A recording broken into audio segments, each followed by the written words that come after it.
Bro, I'm actually hella excited about this game, bro. This is like this. I feel like my hype level for this game is like how like Out the Midnight was for this year, for next year. You know what I'm trying to say? I hope. But I feel like this game is gonna be better than South of Midnight. I hope it's South of Midnight levels of disappointing. Nah, I think it's gonna be better. Disappointment's not even like that doesn't even encapsulate how I actually feel about that game, because it's like it's good, but it's just I don't know, bro. Not good enough. I think it's Matt Booty, bro. We're not blaming the booty for that one. Nah, we're blaming Matt Booty, bro. Compulsion for being compulsion. We're blaming them not shipping it on PS5 and Switch 2 day one. No, I'm just kidding. All right, that was a good mic check. That's hella funny. We're live? Yeah. Oh my god. Now Matt Booty coming for you. Yup. What it do, what it don't, what it is, and what it ain't. It's your boy, Don Otaku, aka Don Solo, aka Solo the Don, aka Solo D Swaggy, aka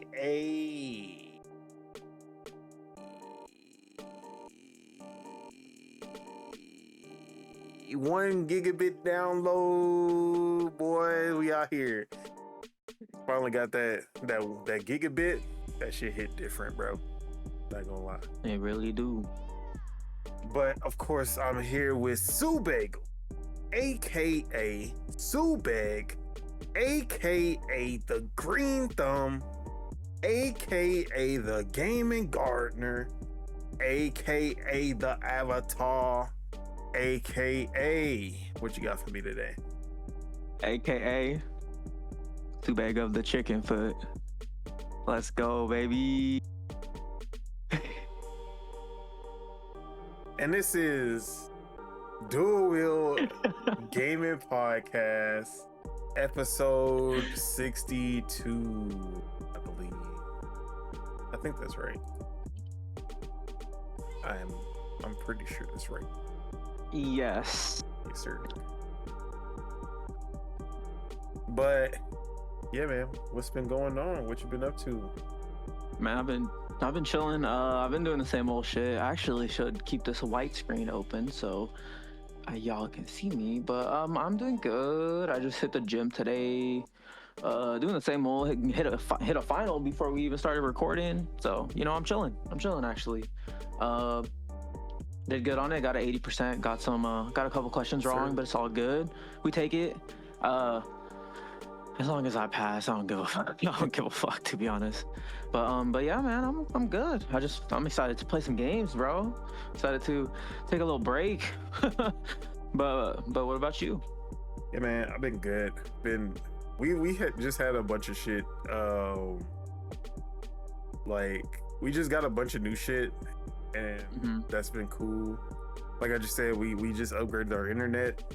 Yeah. Just got new phone. Nice. Which one did you get? The Z Fold. Oh yeah. AKA my new DS/3DS emulator. Did you download that? That shit hard. Oh yeah, bro. I was playing Fire Emblem Awakening on this. It's perfect, bro. Sick. Can't wait till Apple does that and perfects it, and then I can get that one. You know what I'm saying? But yeah, this shit is lovely. I love. No, it looks fire. I love my phone. You know, I've held one that has just like the smaller flip, like that flips open instead of like the one that folds open. I guess that's what it is, right? Flip and a fold or something like that. Yeah, no, they're sick. They're really sick. And they're slowly but surely perfecting the technology, which is great. I wanted one, but I've been waiting for like people to be like, okay, this is where they perfected it. They got it down to where, because I remember the first iteration, it was like you had this tiny ass, skinny ass screen before, and it wasn't like really. It was like a weird aspect ratio. It was really not that viable as a like regular phone. This one is like near perfect as a regular phone.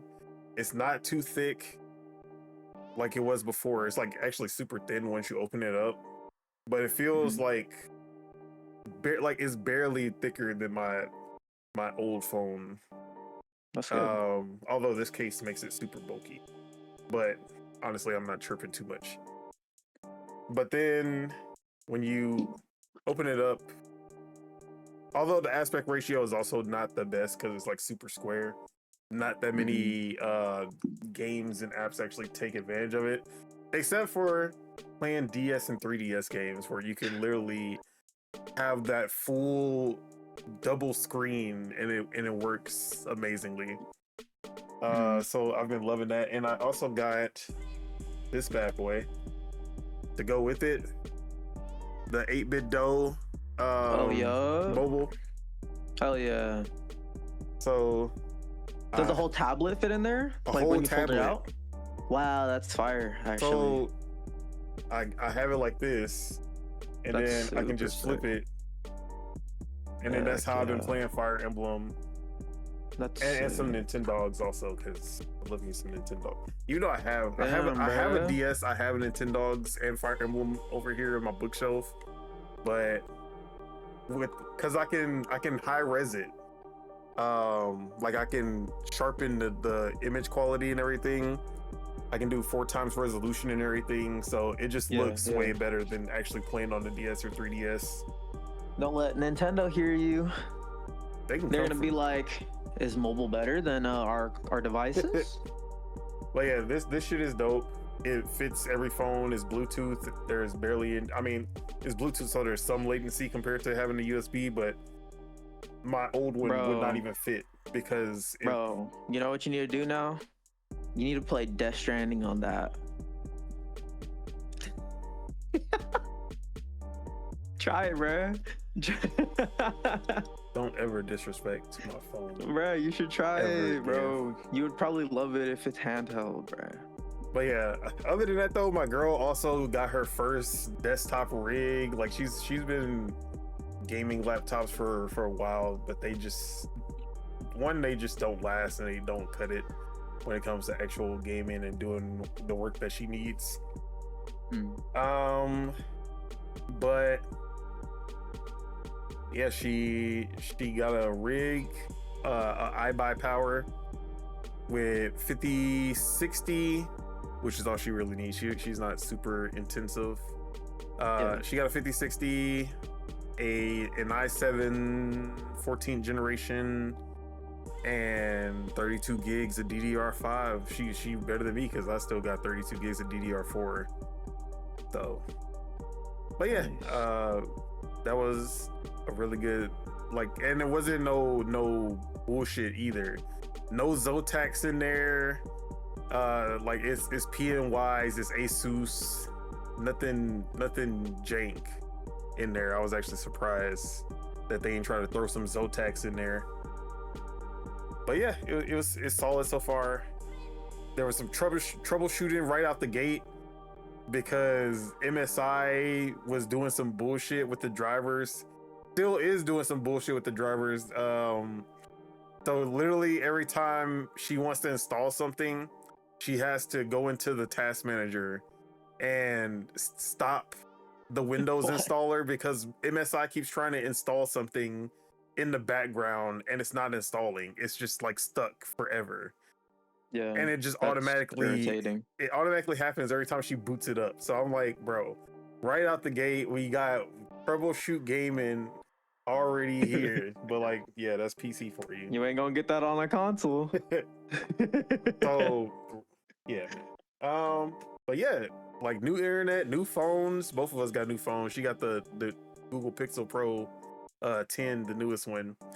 And then I think if I went to Android, I would get Google Pixel as well, to be honest. Pixel is definitely the best, just if you just want a phone to be a phone and you want it to just be smooth experience, no issues, and just connect to just work.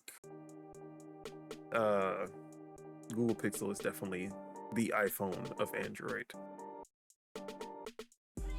But yeah, man, we just went through a bunch of new shit So that was fun. Sick, man. Just upgrades on upgrades. Yeah. On upgrades. I kind of went through the same thing. I got a new iPhone and I got the rig too. I'm on AM5 now.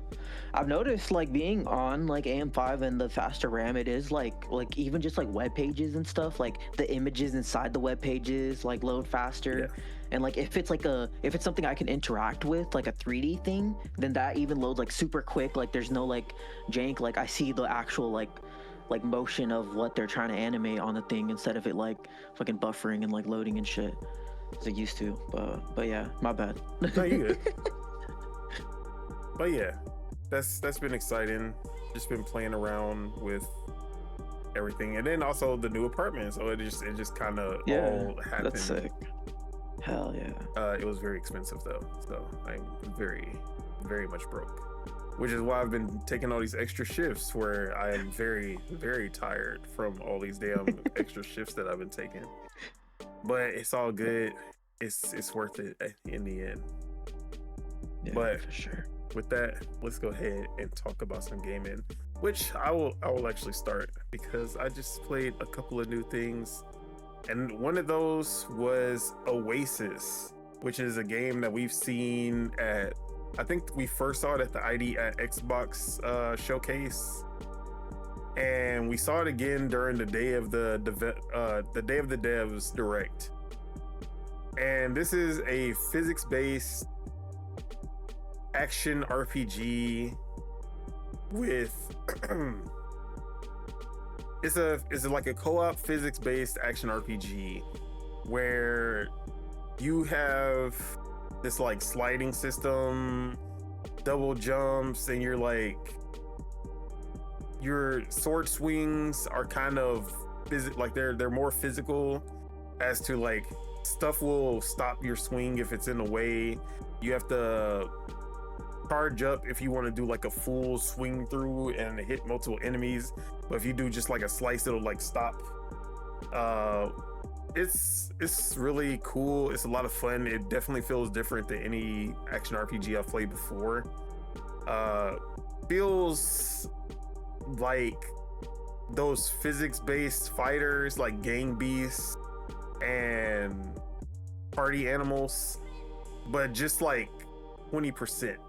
Instead of just going full-on ragdoll, it just has like the right amount of physical kind of ragdolling where you don't feel like you've lost control of your character, unlike those games. It was a lot of fun. I played it single player because Count Your Days, whoever made this, there was no online co-op, so I made my girl and my friend Will download the game. And I was like, yeah, bro, we about to play this. And they're like, bro, what is this shit? I'm like, bro, just trust me. And then it was literally local co-op only. That sucks. So yeah. But ended up playing it by myself, and the slide system was a lot of fun to just mess with because you can just like, it's momentum based, so if there's like a hill, you can slide down, and if there's like enemies there, you can knock them over. But also you can like charge up your swing while you're sliding and then just annihilate everyone in your path if you like time it correctly. There's a block, there's a dodge. Is there a dodge? I don't think there's a dodge actually. I think it's just a block. But the enemies also block, so you have to either wait, like you wait for them to stop blocking and try to attack you and then do a counter, or you can break their block by charging up your attacks like multiple times until their defense breaks. But I had a lot of fun with it. The level design was kind of weird, but kind of fun. It was kind of disjointed. Just like it just felt random and disjointed. Like nothing. It didn't feel like a real place. Just felt like a bunch of platforms just thrown on like in succession of each other. But I did like how each room felt kind of different. because they'll have like, oh, this one has a bunch of slides, so I'm like sliding around everywhere. Then there's like, oh, this one has these like water pipes, and you can like swim across the water pipes onto the other side of the map. But yeah, I like that the enemies literally have the same kind of physical attacks as you do. So you can, if you like hit an enemy right, you'll just launch them off the screen. But the same thing with the enemies, if they charge up an attack and hit you, they will knock you off the stage. So I thought that was cool. I want to try this in co-op and hopefully like new areas besides the area that I started in, but I thought this was pretty cool. Oh yeah, that's sick. Played through the whole demo, which was about 30 minutes or so, and I enjoyed it. Another demo that I got to play was a big one that was announced at the Game Awards, Pragmata. And oh yeah, I forgot that I played that. Yeah, like as y'all know, Subeg has been hating on this game since the jump. He's been like, yeah, bro, I just don't see what, like, I don't see it. He was like, it just looked kind of whack to me. Like, they ain't showing me nothing. That's funny, bro. Am I being gaslit right now? And I'm like, Subeg, you gotta give it a chance, bro. Like, once you play it, you gonna understand that Capcom magic. And then, you know, I got to play it, and I was like, yo, damn, like Subeg was wrong about this, bro. Subeg was wrong. Like, this game was crazy, bro. No, I'm just playing. It was not Subeg. I was hating on this game, bro, because the gameplay that I was seeing, rightfully so, I would say, because the way they showed the game was horrible. Yeah, like the gameplay that they were showing did not look that interesting to me. It looked like sci-fi RE4 with robots instead of zombies, and I was like, bro. And then like I didn't understand what the fuck was going on the right side. I was like, okay, like obviously I need to play this because I don't understand this shit. Like I don't see the appeal. It's not clicking with me. So played the demo. Right off. First off, I was already mad. Like I was ready to hate, bro. Not even gonna lie, because at the beginning you're shooting this robot and it's doing no damage. I'm like, bro, like how many times I gotta shoot this motherfucker? I gotta wait for the bullets to reload. I was like, oh yeah, this is some trash, bro. This is it. I knew it. I called it. No. But then Diana, the little android girl, she gets on your back, and then that's when you get that puzzle mechanic that they throw into it, and that's when shit changed, bro. That puzzle mechanic to like basically weaken or show the weaknesses of the enemy so that you can actually take them down. That shit is fire. Yeah, especially. Yeah, go ahead. Oh, I was like, it kind of feels like a stagger almost, you know? Yeah. It's like you stagger them and then you're able to do more damage, or you're able to like maneuver and like get them in their weak spots or whatever. But yeah, go ahead. Yeah, especially once you start fighting multiple enemies and then shit gets tense and there's like enemies chasing you down and you're trying to do this shit while you're getting ran down. It's like, oh shit, let me hurry up. Like, oh, I gotta dodge. Because if you get hit, you start over. Like it starts a new puzzle, so you don't get that stagger. So that was just that, bro. This is that Xbox 360 Capcom that's just been missing for so long. Oh, yeah. Like that's what it felt like. I was like, bro, this shit was so sick. Why? Okay. Like, where has this Capcom been, bro? It felt like a little bit of, I can't say it was like Vanquish. Vanquish is way more fast paced, but it was more like it was slow third person shooter, like an RE game with a mechanic that just feels new, but also natural. It didn't feel packed on. And then once you start getting the other weapons as well, like that shockwave launcher or shockwave gun or whatever it was called, that was fire. Thank you, love. Yeah, I felt like the impact of the guns actually like was good, especially like the rocket launcher or whatever, the shotgun, whatever it was. Yeah, that shotgun, shockwave. Yeah, the thing that I like to do, or the thing that I figured out like what to do was like shoot the stasis where there's like multiple enemies, just like bop them all, do the puzzle for every one of them, and just go close to them and just boom them. And I was like, it was just so much fun. I actually ran through the demo, like I finished the demo and then I played it again like for a little bit just to like get it down. And yeah, the only thing that I struggled with was like the hovering and like moving around while you're like doing it, because it's like then at that point it's too many buttons and it's too like I'm like doing like the hook or the claw on my controller instead of like holding it regular, you know. But yeah, no, it's so much fun, and it ran good. Oh yeah, I had it maxed out and it ran really good. Obviously DLSS, frame gen, all that on. Oh yeah. Oh wait, oh shit, you just cut out. What happened?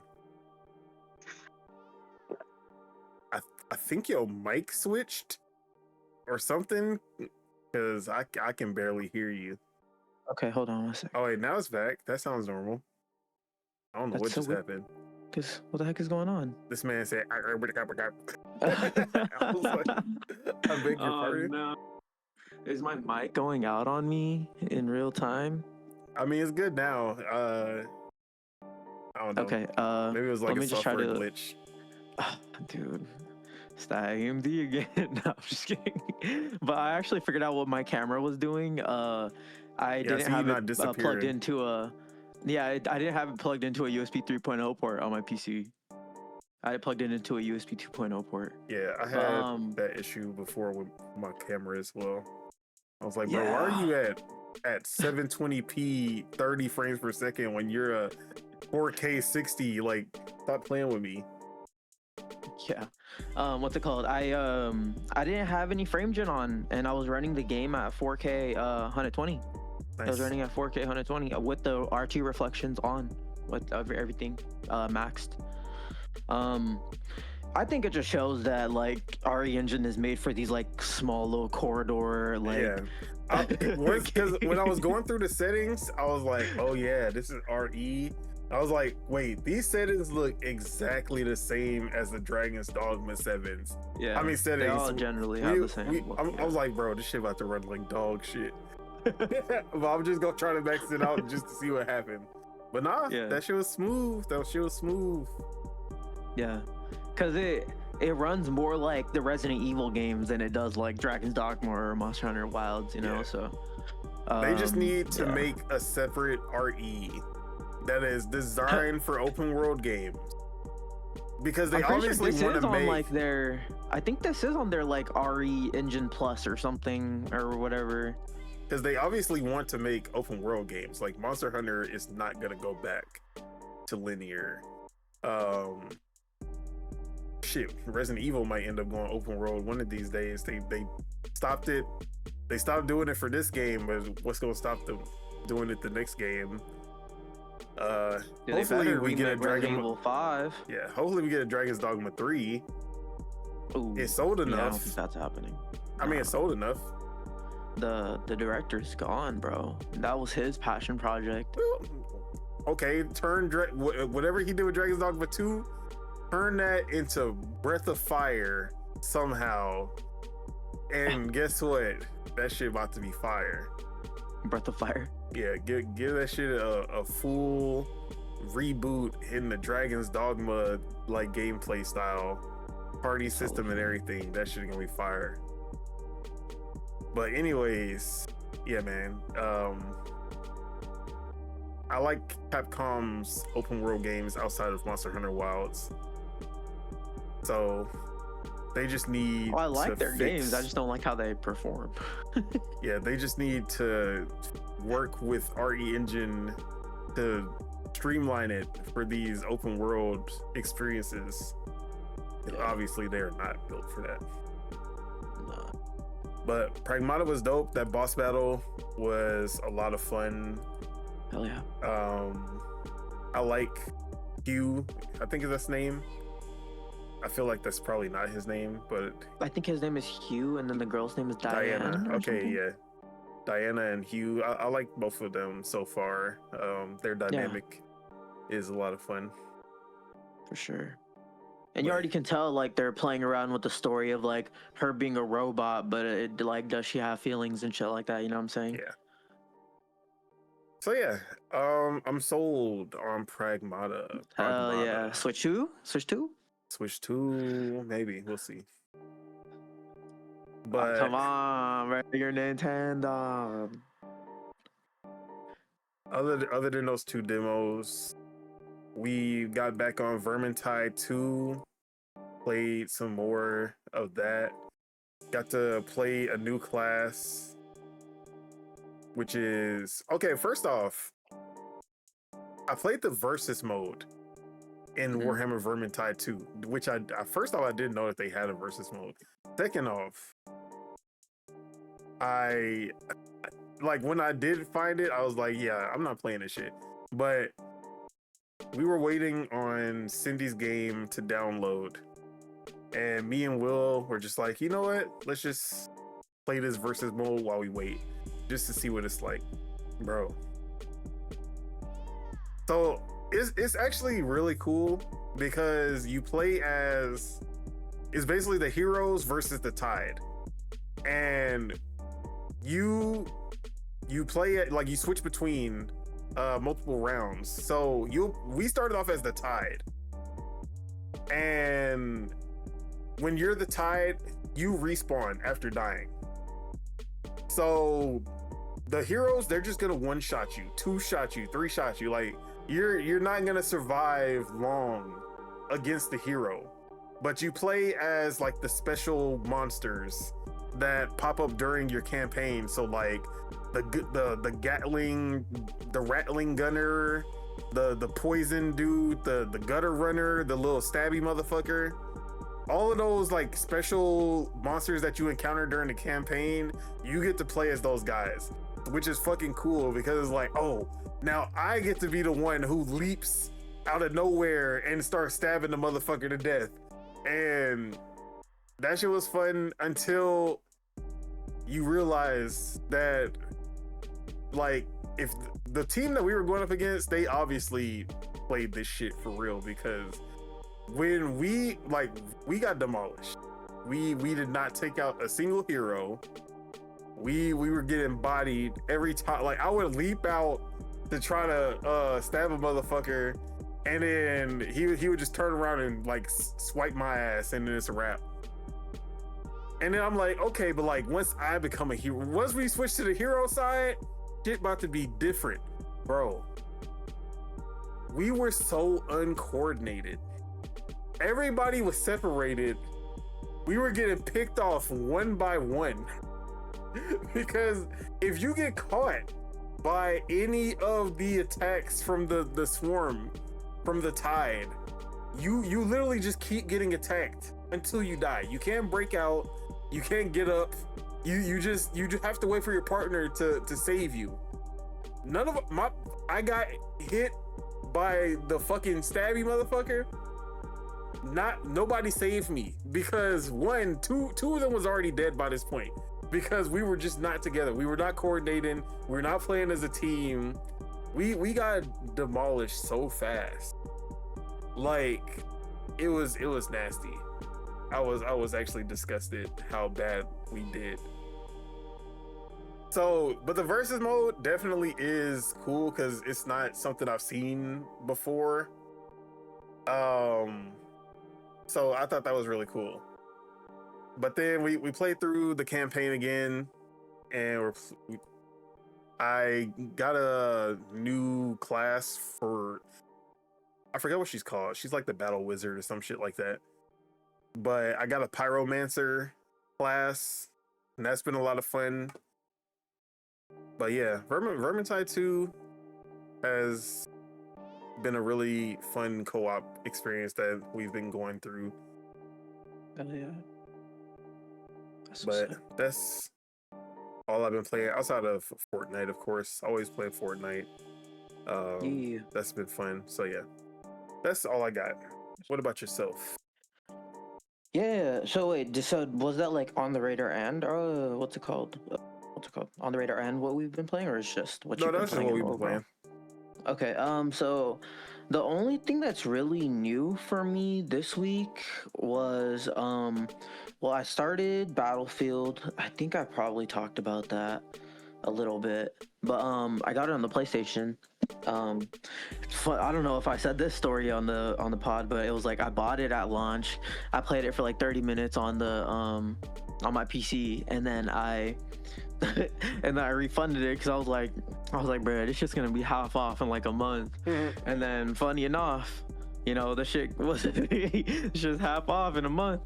And then I copped it, you know. So I'm happy that I didn't spend full price on it, because I wouldn't be able to give the multiplayer the actual like time it needs, like, in the dedication it needs to like really like grind out everything, you know. But just like kind of hopping in, playing it just to have fun and stuff. It's really good. It took me a little bit to adjust the controller settings. There is a lot of settings, which is like a bad and a good thing.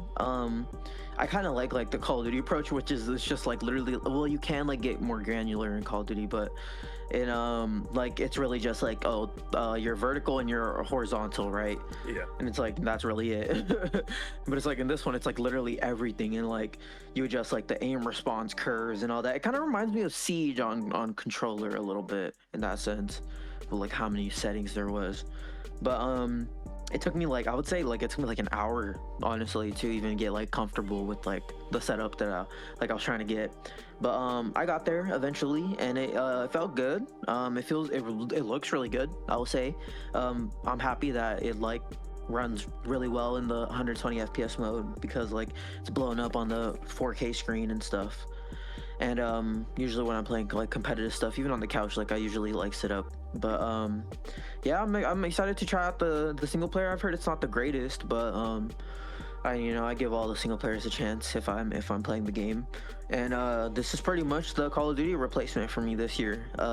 No COD this year. I'm gonna just play Battlefield, and I'm cool with that, honestly. But I'm playing Battlefield. That's probably gonna be like something that's always just in the bucket for me.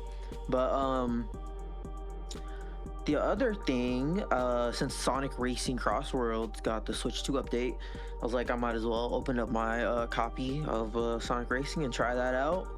Upgrade it. It was only $5 when I did it. It was nice because that's really cheap. That pretty much means, because I also got that game like more than half off, because it's $69. It was $69.99, right? Mm-hmm. Yeah, and I got it for $30. It was so like I got that shit for more than half off, and then with the $5. I know, it was a dude. But I'm actually really liking it.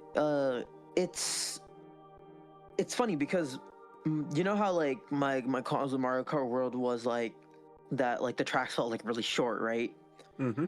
And it kind of felt like it was made for the relay race, or like the rally race, or whatever it was called, where it's like the multiple tracks in one and the multiple Grand Prix in ones or whatever. And but this, it's nice like having both, because this kind of scratches that itch. Like it scratches that itch of like having like a more traditional, just like Grand Prix based one, with like each race being like pretty long, you know. So like that's honestly the biggest compliment I guess I could give to it.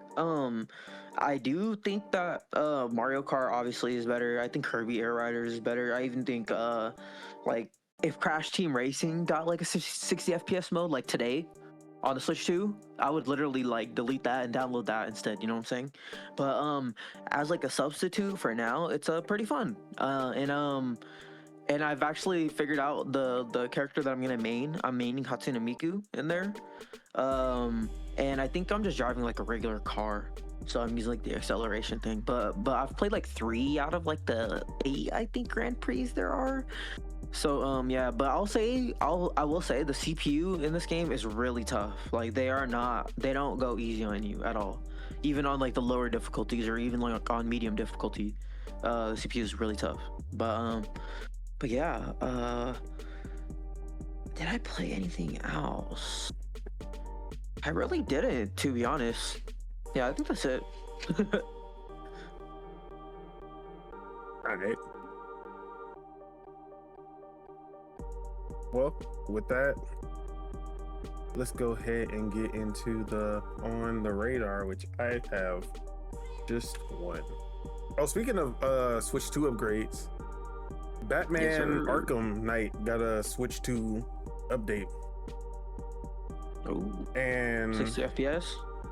I don't know about that, but it's not a real Switch 2 edition. It's not a. Oh, okay. It's an update that makes the backwards compatibility on the Switch 2 better. Kind of like how Scarlet and Violet and like Splatoon 3, they're not traditional Switch 2 editions. They're like its own separate release. It's just an update to make the Switch 2 version better and run better. Yeah. I should look at it. I should look it up. But I saw some gameplay of it, and it looks really good compared to what we used to get on the Switch 1. So yeah, the resolution's higher. It looks really nice. It's smoother. It's not like I didn't see any frame drops. So, and then right now the trilogy's on sale for $19.79 for the whole trilogy. So I was like, hell yeah, I'll definitely play that shit. So I ended up getting that. What else got a Switch 2 update? Oh, Splinter Fate, Teenage Mutant Ninja Turtles Splinter Fate finally got that Switch 2 edition. Been waiting on that one. And then we also, I guess I have that in the topic, so I won't talk about that yet. But yeah. All right. For On the Radar, there was a free-to-play game that came out that I really had not heard anything about. I never saw any hype for this. But when I saw it, I was like, hold on, this shit actually pretty dope. You know what game I'm talking about? The big free-to-play game that came out this year. Today. Came out today. Not a clue. It's called Fast Penguin. Have you heard of Fast Penguin? Fast Penguin. Have you heard of Fast Penguin? Nope. So Fast Penguin is a mix of a kart racer, like it feels kart racer-ish, but with a Fall Guys kind of twist on it as well. And it's just another kart racer style game that just looks better than Sonic Racing Crossworlds in 2025. Like, it's crazy. But Fast Penguin? It's fast with 3 A's. Penguin. Oh, okay. Fast there you Penguin. Go. I found it. Now I understand why you're saying it like that. But it's like you customize your penguin with all these different outfits. You're like, there's surfing, there's like belly dashing. It's like different ways of, like, there's bobsledding, the's belly dashing, there's surfing, snowboarding, kind of good. Like that. And then that shit look how, bro, I was like, hold on, where did this come from, and why are they cooking? But the customization looks crazy. The gameplay looks fast paced. Like, it actually looks fast. Yeah, the sense of speed. Fuck it, I'm gonna download it. Bro, I got it downloaded on my Switch. I got it downloaded on my PC and on my Xbox. I'm like, hell yeah. It's on everything? It's on everything. Fast Penguin. Like, where did this game come from? I don't know. But we here for it. He's still saying it like that. I want to watch this real quick. Fast Penguin. Oh, I thought it was actual gameplay from the Switch 2. It's just screenshots.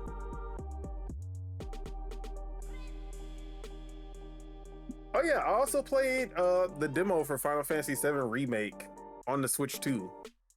And bro, that shit looks like Final Fantasy VII Remake. Like, that shit is 30, but it's a smooth 30. Like, it's one of those 30 frames that you kind of confused. Like, are they running this shit at 40? Like, it feels kind of like 40. But yeah, they cooked with that was shit. 40. It looks really I feel like good. it's stable enough. I feel like it's stable enough so that they can push it to 40, but I don't know. But like the frame pacing is the key to making 30 frames per second feel viable. Starfield had a really good frame pacing. All the Zelda games at 30 frames per second usually have really good frame pacing when they're not fucking dropping frames. Frame pacing will make 30 frames feel a lot smoother, and it seems like Final Fantasy VII Remake did a good job of that on the Switch 2 as well. But yeah, I was playing through it. I was like, yeah, bro, this combat just downloaded. This combat still feels good as fuck. Will I replay it on the Switch 2? Probably not. I don't really want to replay the first remake. But I can't wait to play Rebirth on the Switch 2, because now I've just decided that I'm just not going to play Rebirth until it comes to the Switch 2. Hell yeah. Should be announced soon, honestly. Yeah. And then, what's his name? Yamaguchi? What's his name? Naoki, the head guy for the remakes. FF7. Well, the director of the remakes series, Yoshitori Katase? Wait, no, that's the original guy. I forget. Naoki Hamaguchi. Yeah, Hamaguchi. He made a commitment. He's like, all Xbox players, I want you to know that we are bringing we're working on bringing the entire remake series to Xbox, and we want y'all to be able to play. So y'all can start with remake, and we will like. He was making a commitment to the Xbox players. That's good. That's good. So, yeah, that's man. Awesome. Is it Play Anywhere? All the other Square Enix games have been, so I would think so. No, not all of them. Not all I know that there's some. Yeah, I think that there is has been a couple that haven't been. Was 16 Play Anywhere? 16 was Play Anywhere, but I think it was. I know Octopath Traveler 2 was also. I think it was the Tactics game that was. Oh, Final Fantasy Tactics. Yeah, remake. Maybe I can look it up. Final Fantasy.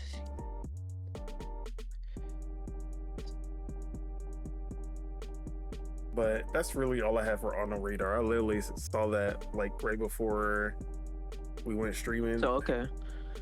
Yeah, I should try it out. I mean, I've already played the heck out of FF7 Remake. I literally played that game on the PS4 and the PS5, and I played Rebirth on the PS5 and on the PC. So it's like I played the heck out of both of those games. Yeah.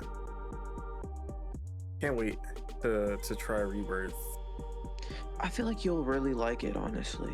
Although I still am not happy with the way the story is going, but we'll see.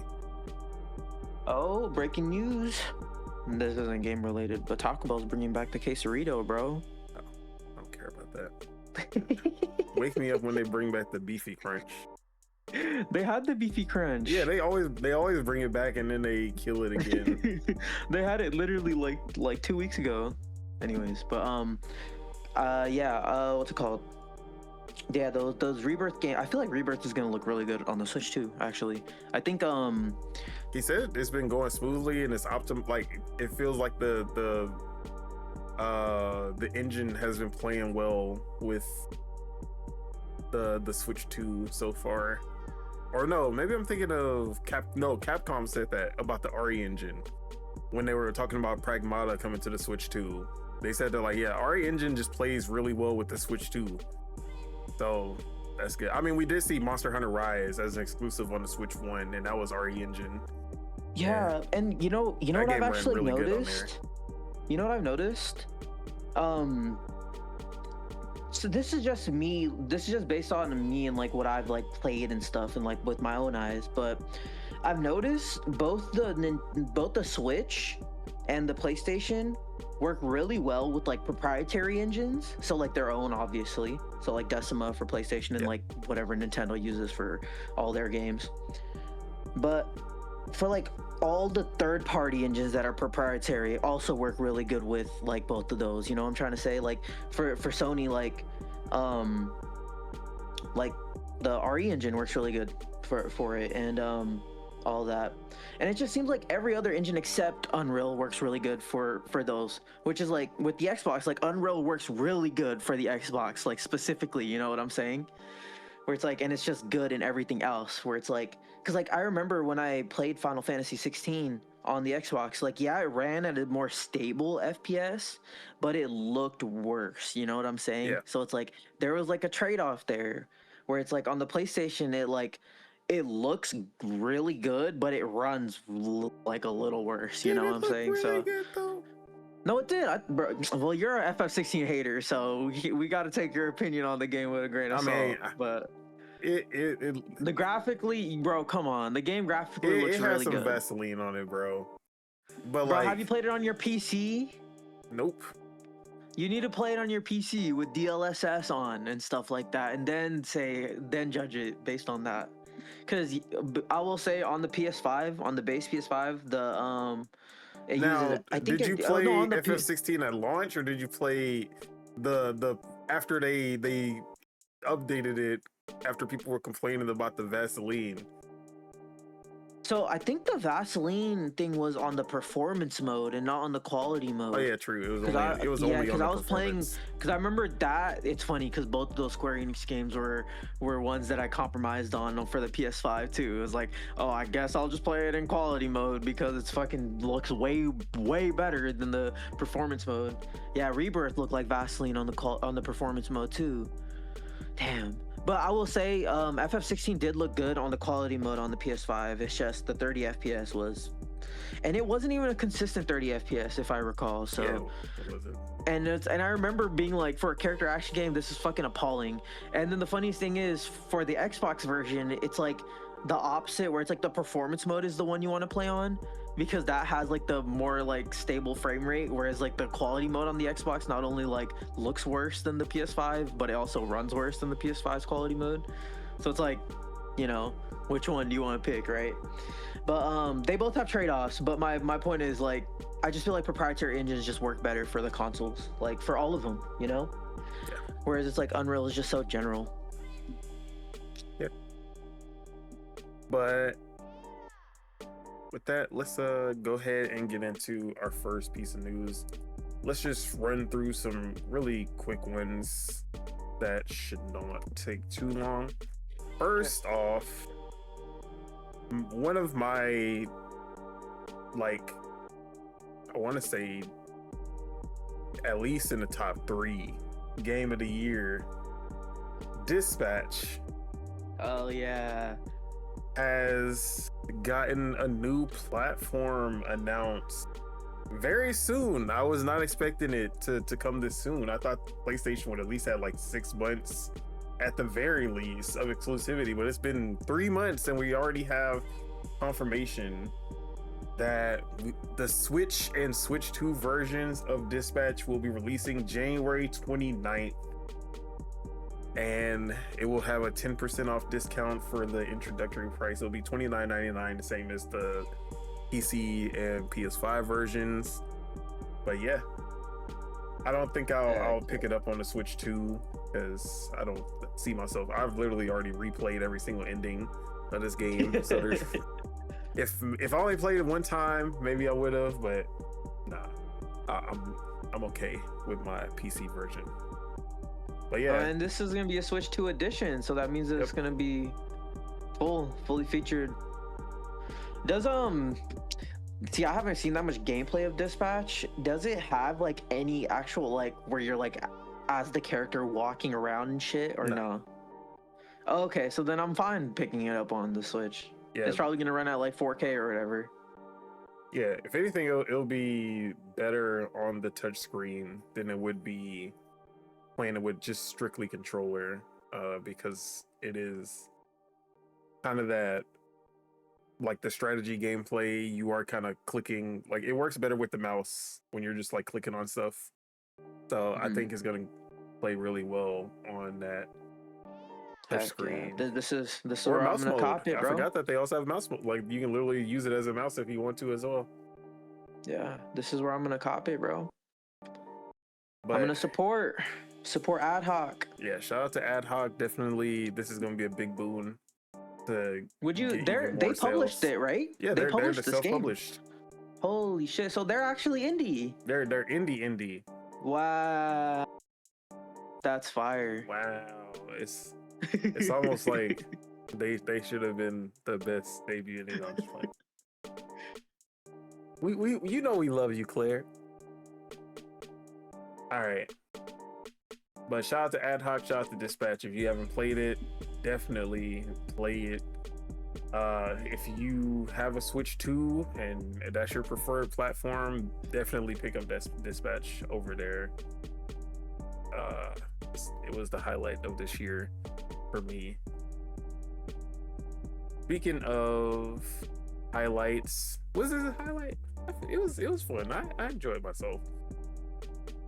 But I also did not enjoy myself. And that is Hollow Knight Silksong, which has been confirmed to be getting an expansion. The Sea of Sorrow, or Seas of Sorrow, or something like that. Sea of Sorrow, that's what it's called. Voyage across and beneath the salt-stricken seas in this thrilling expansion, free for all players. New areas, bosses, tools, and more. Hornet's adventures continue in our nautically themed expansion, coming free for all players next year. We'll keep further details a secret for now, but expect additional info shortly before Hollow Knight Silksong Sea of Sorrow releases.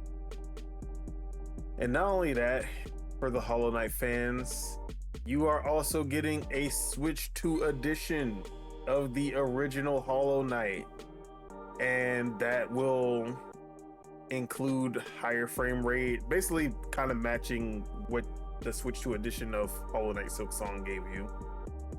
And also, if you're just on PC, they've added 16:10 and 21:9 ratio support as well. So the ultra wide screen players out there, you have the option to play in those now. So yeah, they're killing it. Oh yeah, Hollow Knight fans, y'all are eating. Or Switch 2 fans are eating. Yeah, Switch 2 fans, everyone, y'all are eating for at least a year before Team Cherry goes silent for another 8 years. You think they're gonna continue with Hollow Knight? I hope not. I really want to see something new, but I think that's their. I feel like if they just keep on doing Hollow Knight, then they'd be doing what Yacht Club should have done with Shovel Knight, but Hollow Knight instead 3D? actually like. Yeah, I think that'd be crazy, bro. And it's just like the Souls like. No, I'd hope it has some like cartoony and like artistic art style or whatever. It's cool. Yeah. All right. I would actually love to see a Risk of Rain 2 style Hollow Knight game. But yeah. Let's see.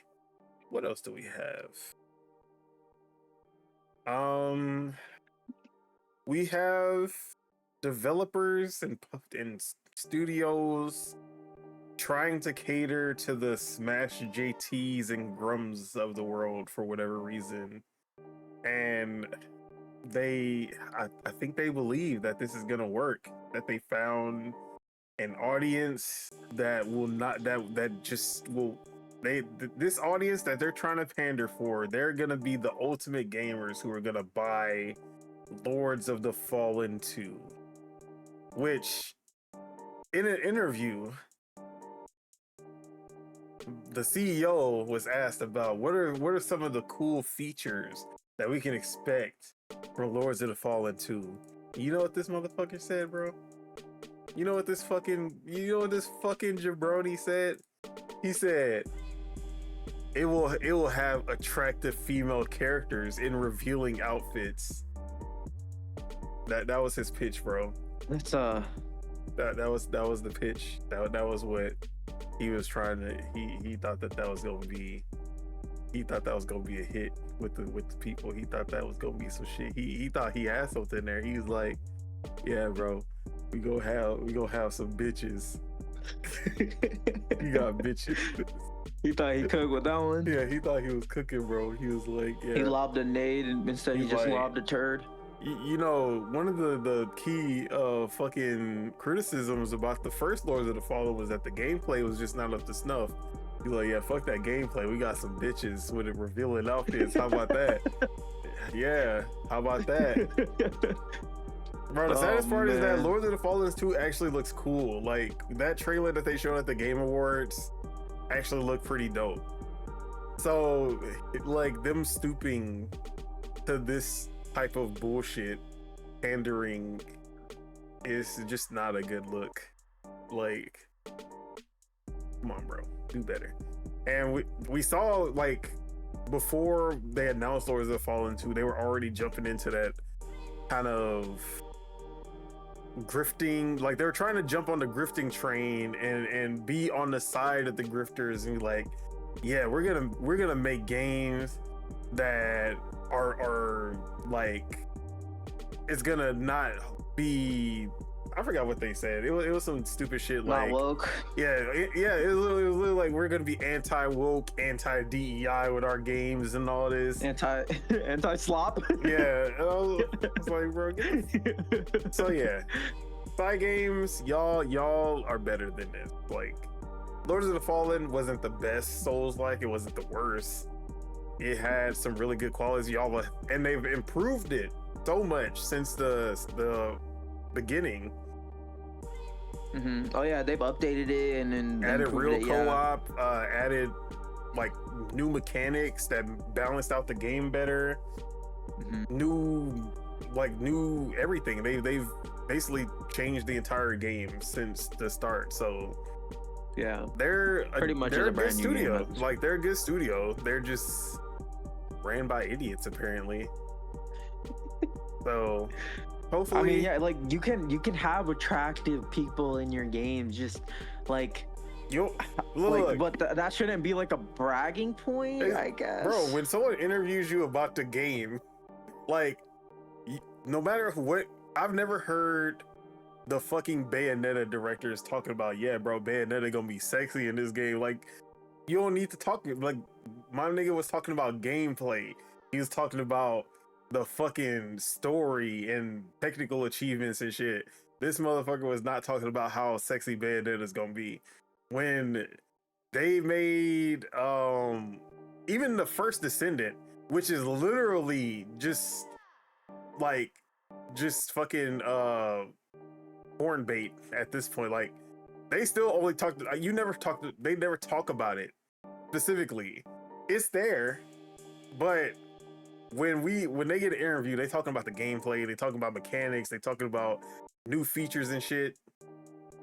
They kind of ignore the elephant in the room because it's there for the people who want it, but if you want some good gameplay or something, they're like, yeah, we got that too. Yeah, but the thing, the funny thing is, like, Bayonetta is inherently like risque or something risque. Like that, because like her hair is her weapon. Yep. And her hair is also her armor that she wears. So it's like it literally like it fits in the world's lore. So it makes sense when she's making all these demons and shit out of her hair that she's gonna be fucking pretty much naked and shit and doing all this shit, you know? Yeah, it's a cool design, dude. Bayonetta is actually fire. That's a fire ass design. One of my favorites. Yeah, but you can have attractive women or males, whichever one you prefer, in the game. It does not have to be a selling point, unless you were literally making hentai. Then I guess that is the only time that it can be a selling point. So shout out to the Switch and Steam ecosystem that is powered specifically by hentai slop. I wonder if there are. I'm pretty sure there are. Hentai slop. Like, we need gaming journalists that entirely review those games. Like, I'm pretty sure that there are. I just never looked, but we need someone to get all the gems and get, like, where's the Game of the Year awards for? Like, we need a whole award show. The Mega Gooners. Yeah, like we need the Gooner, like the Gooner Game Awards, and that shit would be so dope. The GGA. The GGAs, like the GGAs, the Gooner Game Awards, like, and the best. Like, have them come out on stage and everything. We need to see these creators' faces, because you know they be hot. You know damn well they hot in. We never gonna see any of these fools' faces. Like, you like, and the winner of the best Gooner Game of the Year award goes to Buta Fix Dick Dine and Dash. That's a real game, by the way. Oh no. And you know, he gonna have like a fucking animatronic come out on stage or some shit. Like, but yeah, we gonna, you know what? I'm putting it on the list. We gonna do it one day. I'm gonna be as big as Keely. Bro, they gonna be bigger than Keely, bro. Bigger than Keely, bro. It's like, how we gonna do it with no nutties? But yeah, man. Let's move on before we get canceled. That's hella funny. All right. Yeah, we just got a couple more, and then we'll do a little recap on the TGAs and everything. That's basically the show. So let's end it off on, actually, there's two big topics there's one other big topic besides the TGAs. But we got an update on Marathon, which had a pretty bad publicity, like very bad publicity during the beta test. Not only because of the gameplay, there were a lot of complaints about the actual game itself, but the artist that Bungie blatantly stole from in the designs of Marathon came out during this, like, picked the most heinous of times to actually air them out on this, and that really just killed all momentum for Marathon. And really, the game itself kind of killed the momentum already, because once people got their hands on it, they were like, yeah, this is not, like, if it has that Bungie gunplay, but that's really it. Like, it doesn't have anything else compelling going for it. But then the artist situation just was the cherry on top that just fucked that game's launch all the way up. So they went back to the drawing board. They were like, yeah, we're gonna make it right with the artist, and we're gonna go back and, you know, we're gonna fix everything that y'all are saying. And first thing, before we even got this update, the artist came out and said they have basically reconciled everything with Bungie, and they are happy with the arrangement that they worked out, and all is good. So, you know, for some people that's enough. For other people, they're like, yeah, I still don't forgive y'all, but it is what it is. There, the artist has accepted and made I don't even know what I'm trying to say, but they agreed to the terms and everything. So it seems like that's taken care of on that end, at least. But Bungie did come out and talk about Marathon and all the things that they've changed since that alpha that happened. And also a new release date of March 2026, which we knew it was going to release by March 2026. But now we know it's just March 2026. They're cutting it close. Yeah. But the new features that have been added, proximity chat, which, you know, they were like, oh, you don't, this is not a game where you're going to need proximity chat. It's supposed to be, you know, that's for those other. Yeah, they saw that Arc Raiders. They're like, yeah, we don't need that proximity chat, bro. Hey, throw shout that shit out, in there.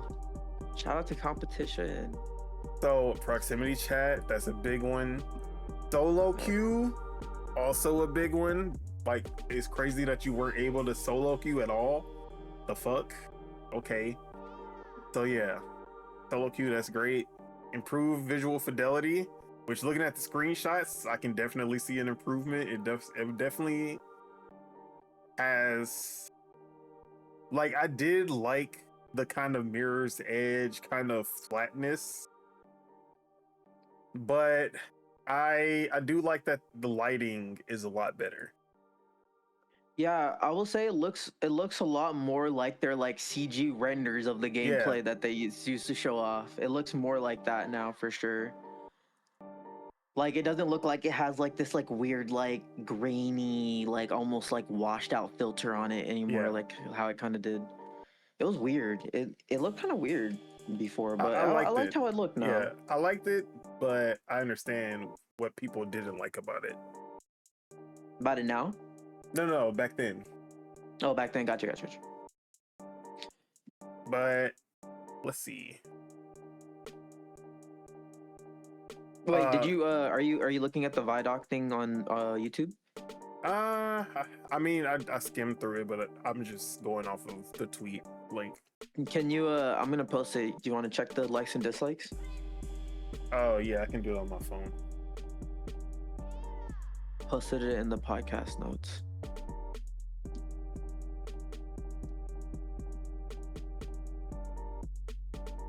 Oh my god. Loud as hell. All right, podcast notes. Well, let's see. The likes and dislike ratio. Wait a minute. Oh, this is regular YouTube. All right, let me just.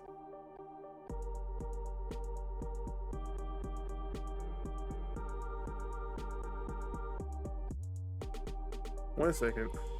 I'm getting it. Oh, good.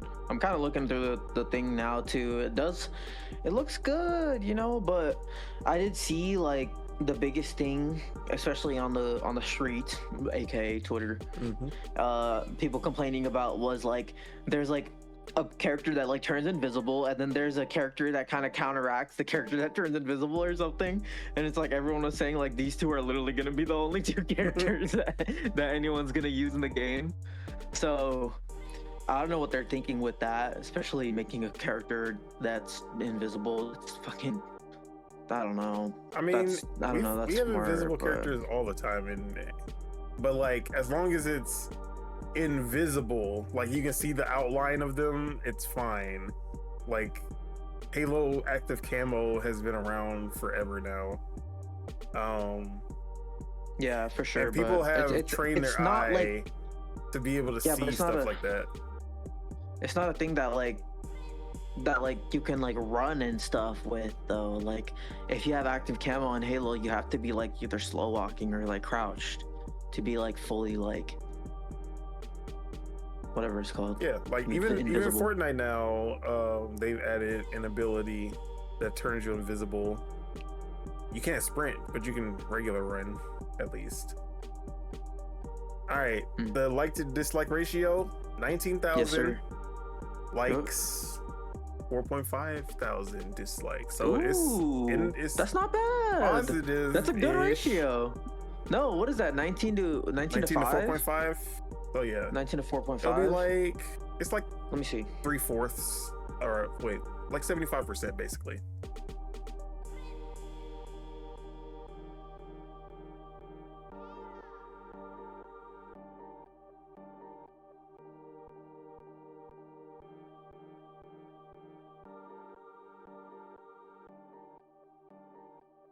But I do Bro, this see a game lot of actually these looks sick, man. comments saying that this does look way better than the first reveal.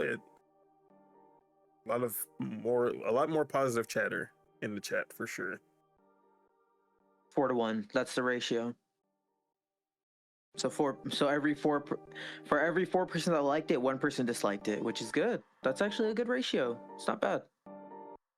Yep. So does Marathon have a chance? Does Marathon have a chance now to actually, I won't say Arc Raider's success, but maybe half of Arc Raider's success, which would be like good. What do you think? You know, after playing Arc Raiders, I'm actually a lot more excited to try Marathon. I've always been more excited about Marathon.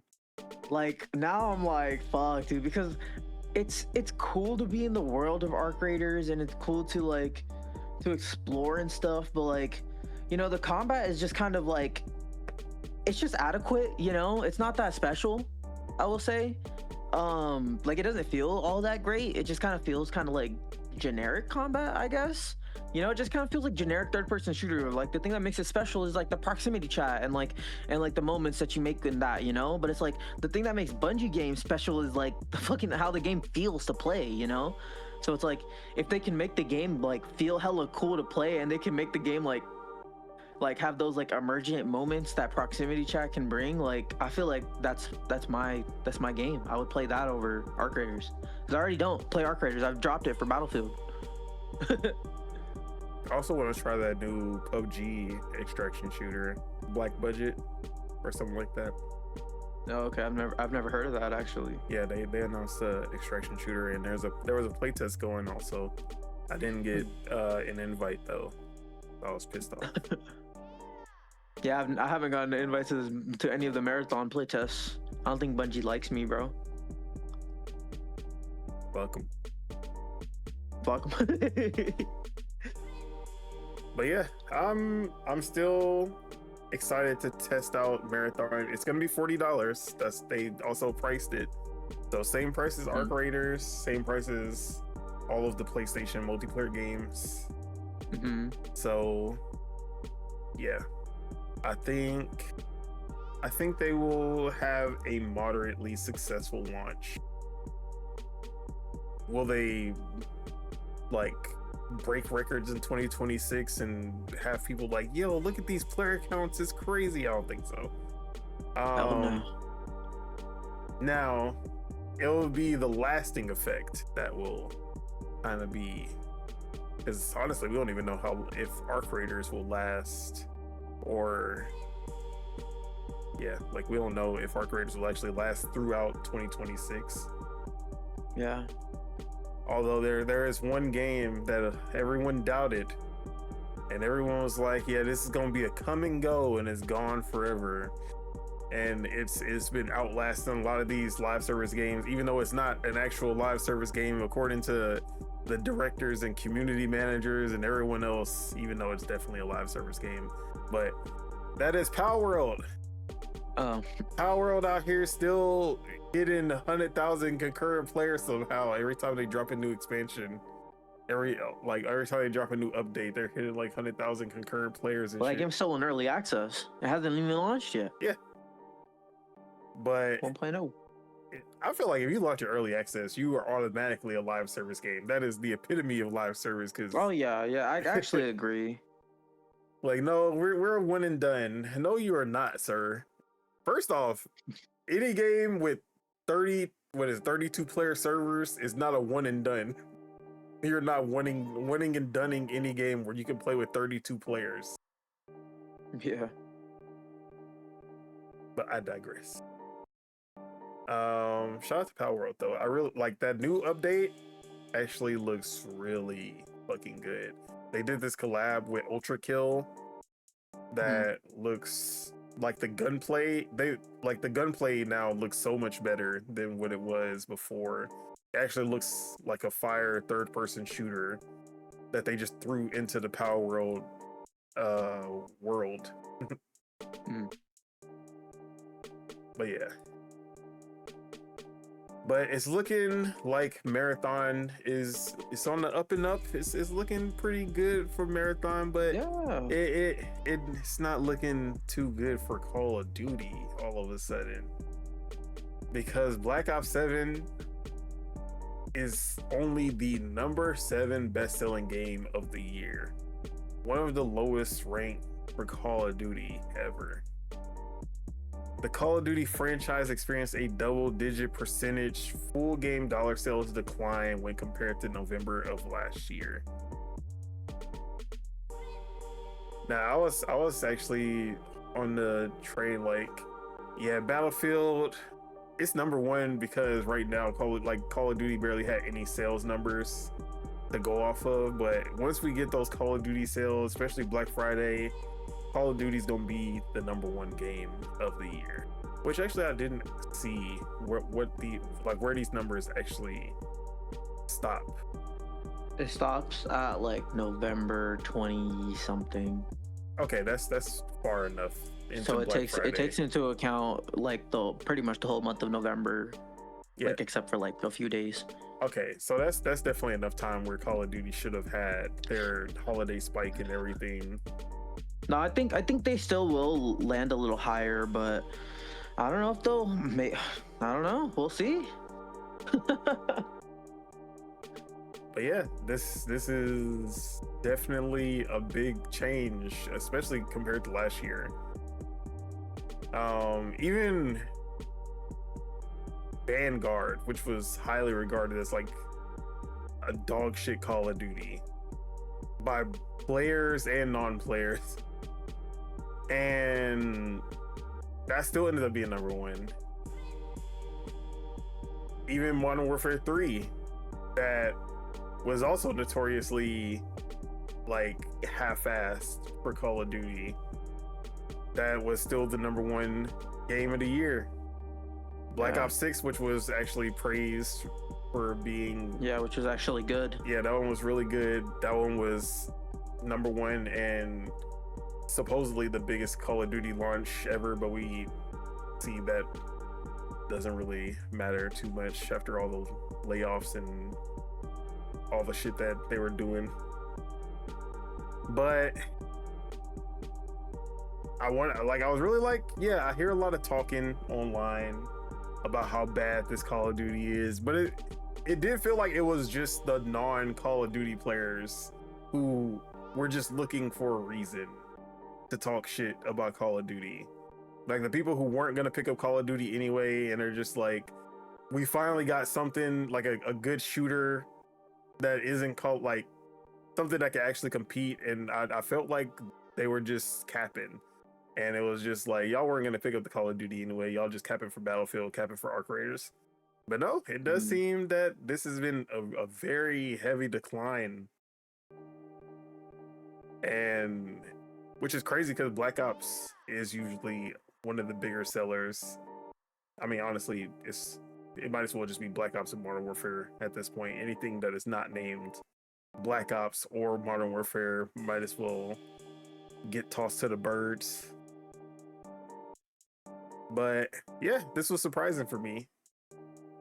I actually thought that it was gonna just be another year of Call of Duty being number one. But what do you think about this? Yeah, I'm still I guess we're probably not gonna get the full year or like the end of December numbers until like mid-January. Yeah, I'm assuming. So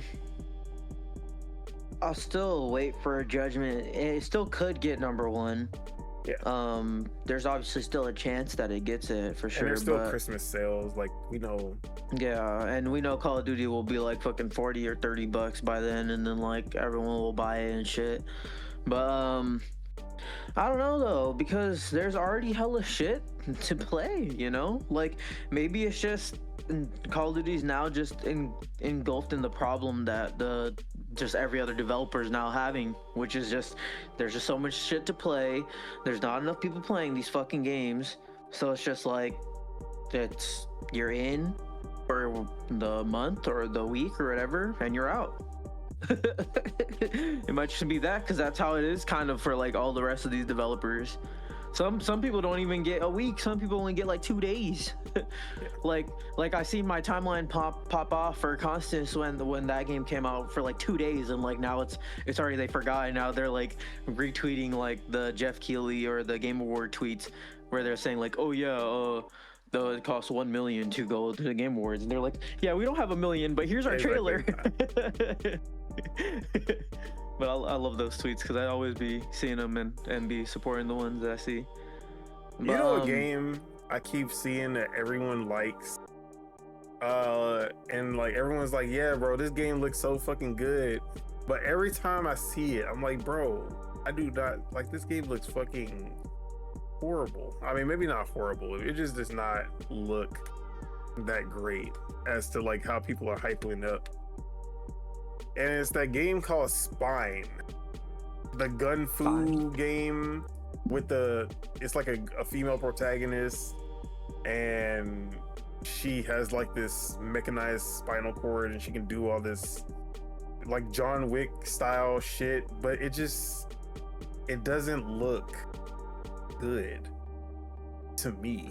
Like, it looks... Is there anything... The most recent thing I'm seeing is 4 months ago. Yeah. It just doesn't look... Fine. First alpha gameplay. Martial arts action game like John Wick and Sifu. Yeah. And like, people keep on like, man, Spine, I can't wait for Spine. Spine looks fucking great. I'm like, bro, where? Like, I like the concept of it. Like, it has Maybe that. that's what people are falling in love with. I just don't like how. This already, looks. Yeah, this looks like some UE5 engine slop, bruh.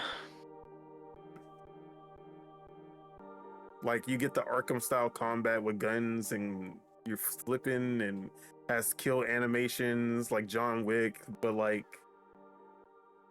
it just. Nah, this doesn't look good. But yeah, but I keep seeing people like, man, I'm so excited for Spine, and every time they drop a new trailer, like a new clip of Spine, this reminds me more of like Arkham more than anything. Yeah, and I say, like, every time I see a new clip of Spine, it has like 50,000 likes and shit. I'm like, bro, how? But yeah, this looks like Temu Rocksteady. This is what people look. Suicide Squad looked and played way better than this, and y'all was treating it like it was this some fucking slop. Like, I need y'all to put respect back on Suicide Squad if this is what y'all like. Anyways, I like how I just went on a tangent and just talking shit about this game. I apologize to whoever making this game. What was that Batman game that came out with the 4 characters? Yeah, Gotham Knights. Gotham Knights looks better than this, bro. All right, I'm gonna stop hating. That was my bad. I brought hate into the world. We don't need that. But yeah, Call of Duty, the one good thing about this, if it doesn't hit #1 and it is hitting that decline, this will definitely get the fire burning under their ass, because especially Xbox, they cannot afford to have Call of Duty drift into obscurity at this point. They need Call of Duty to sell, and it seems like now they've lost that immunity. It actually has to be good now. So we gonna see how that goes for them. But yeah, that's crazy. That was crazy seeing it. Like, it was like a bunch of EA shit. It was seeing like some bro, like Call seeing Duty, the sports games like, over Call of Duty was weird. I was like, bro, what? Yeah. And those have been in decline also. Yeah. But yeah, hopefully with the next, I think next year is Modern Warfare, if I'm remembering. They hit 2019 levels again because they need a big win after this. It can't be a small win. It gotta be something big. Although okay, no, hold on. This like parkour section is kind of looking kind of fire. Oh, you still watching? Yeah, I'm still watching this spine shit, dude. I'm not gonna lie, that little parkour section looked pretty gas, and this boss fight doesn't look too half bad. Okay, so the one main criticism I feel like that's making it look janky to me is like the camera and the not the camera, but it's like the animations when you like the attack animations and like when you get hit and like when you do the hitting, like it's that shit just doesn't look right. But maybe with some polish, the game can actually look a lot better. Like I can see that there's an effort because like she kicks its like the dude's leg and like he like moves his leg, so it's like you can tell like they have effort there placed into it, but it's just like maybe it's like the impact of it doesn't really feel like it's there. Yeah. But let's move on to our first big topic. First of two. And that is AI, which has been affecting basically everything, even shit that it shouldn't be affecting, like the fucking RAM prices. RAM and SSDs. I don't know if you've seen that soon too. GPUs next year. And soon GPUs, yeah. But it's looking even worse for GPUs. It's fucking dog shit out here when it comes to AI. But what's even more dog shit is the conversation around AI, especially when it comes to developing games with AI, using generative AI in game. Mm-hmm. Because once AI gets introduced, nuance just goes out the window. But the crazy thing is that we have two games from two beloved teams and two very different reactions to the use of AI in their games. Starting with the game that has taken home the most Game of the Years ever in TGA history, Player Obscure Expedition 33. Now, my boy Subeg, he was the one who called this shit out first. Like I think it was back in like at least 2023 before we even saw the game. He was like, yeah, Player Obscure, there's this game coming out. Like he came from the future in a DeLorean, and he was like, Player Obscure uses generative AI. And then he went back and I was like, I don't even know what a fucking Player Obscure is.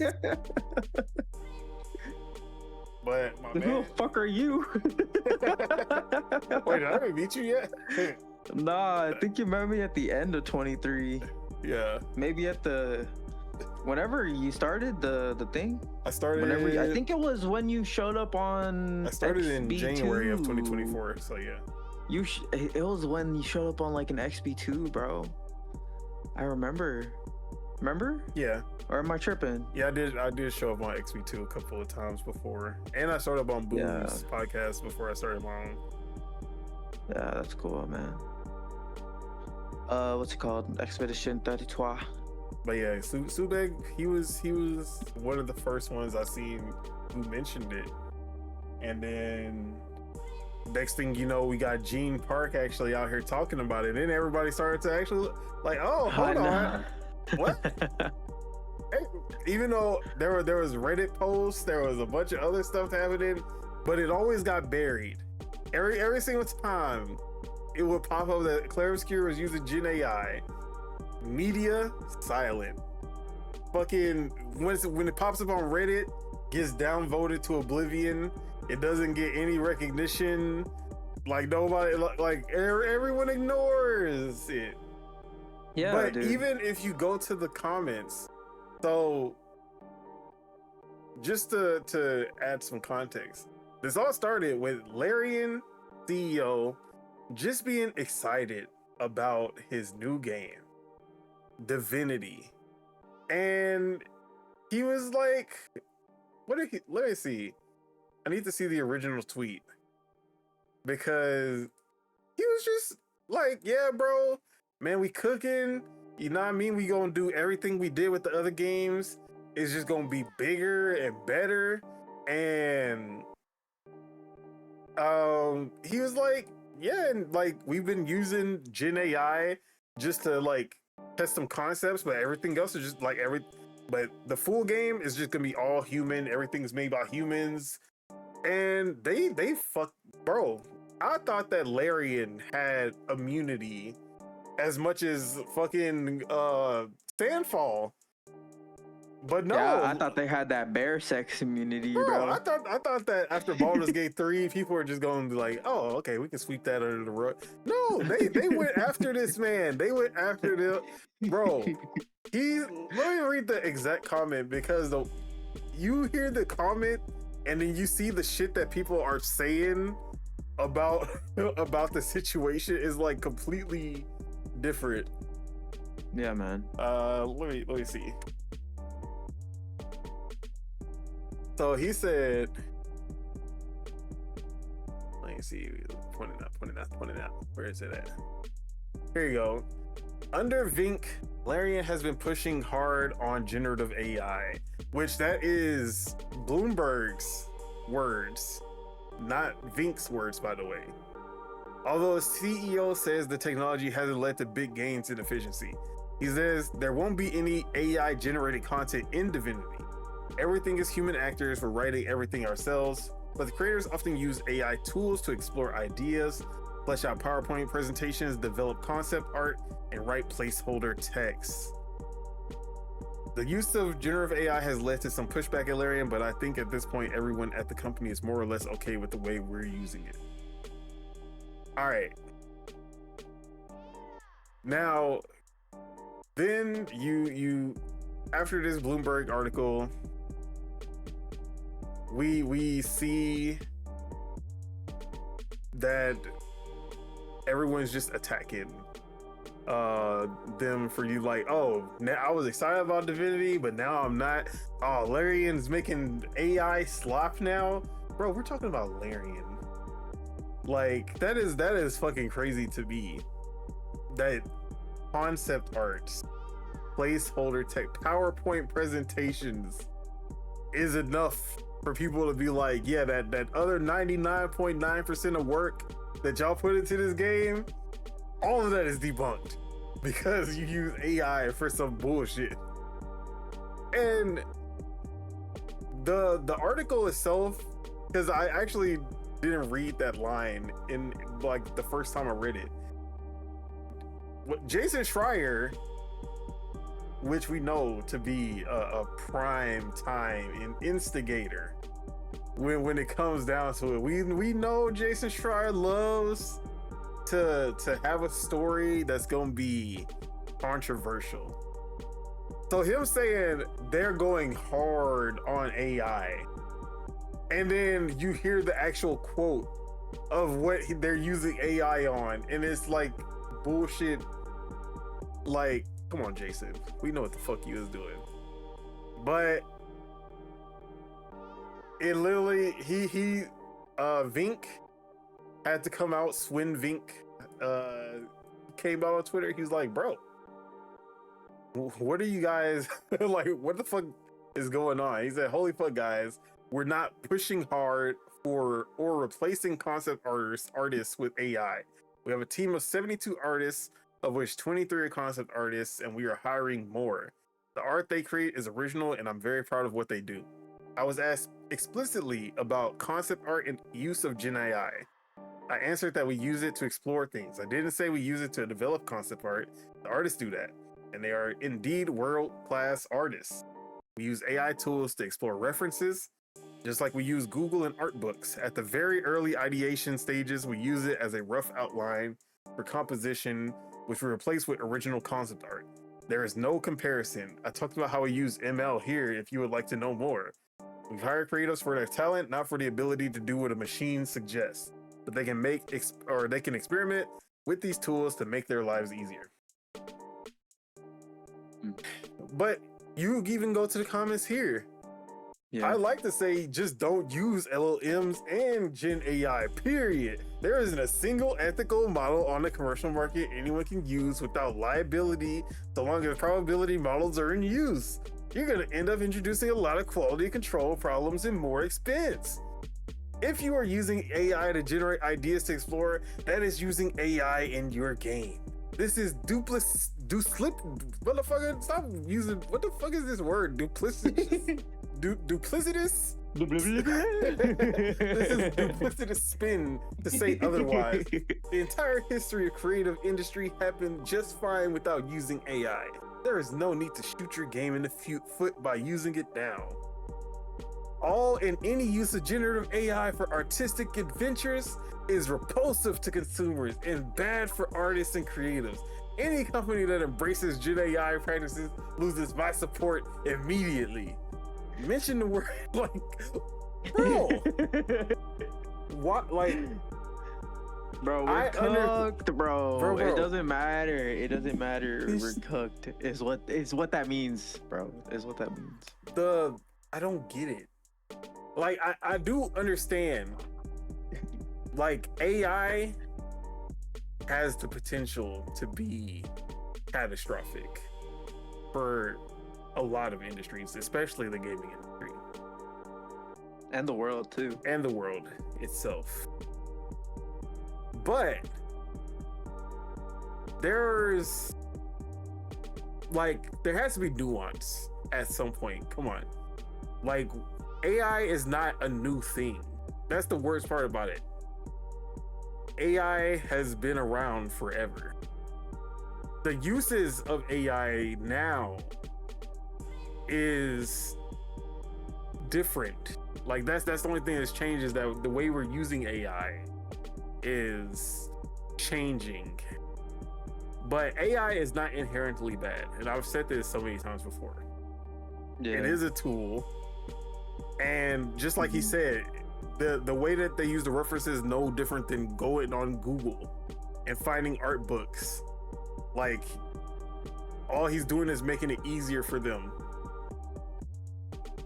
Which, this is not the same as Xbox trying to remake a game entirely in AI, like they tried to do with Doom 2 or whatever they tried to do, or it was like Quake or some shit, and that shit looked like dog shit. Like, this is not the same as Xbox bringing Bleeding Edge back from the grave to turn it into some AI like kind of game. I forgot what they were trying to do with that.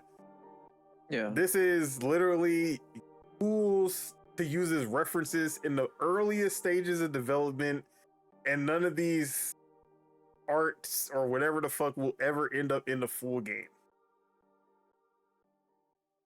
And this should, like, the way people react to AI in any form or fashion, to the point where even when it's AI upscaling, which they I've seen so many people see AI upscaling. AI? Oh, hell no, we don't do that over here, okay?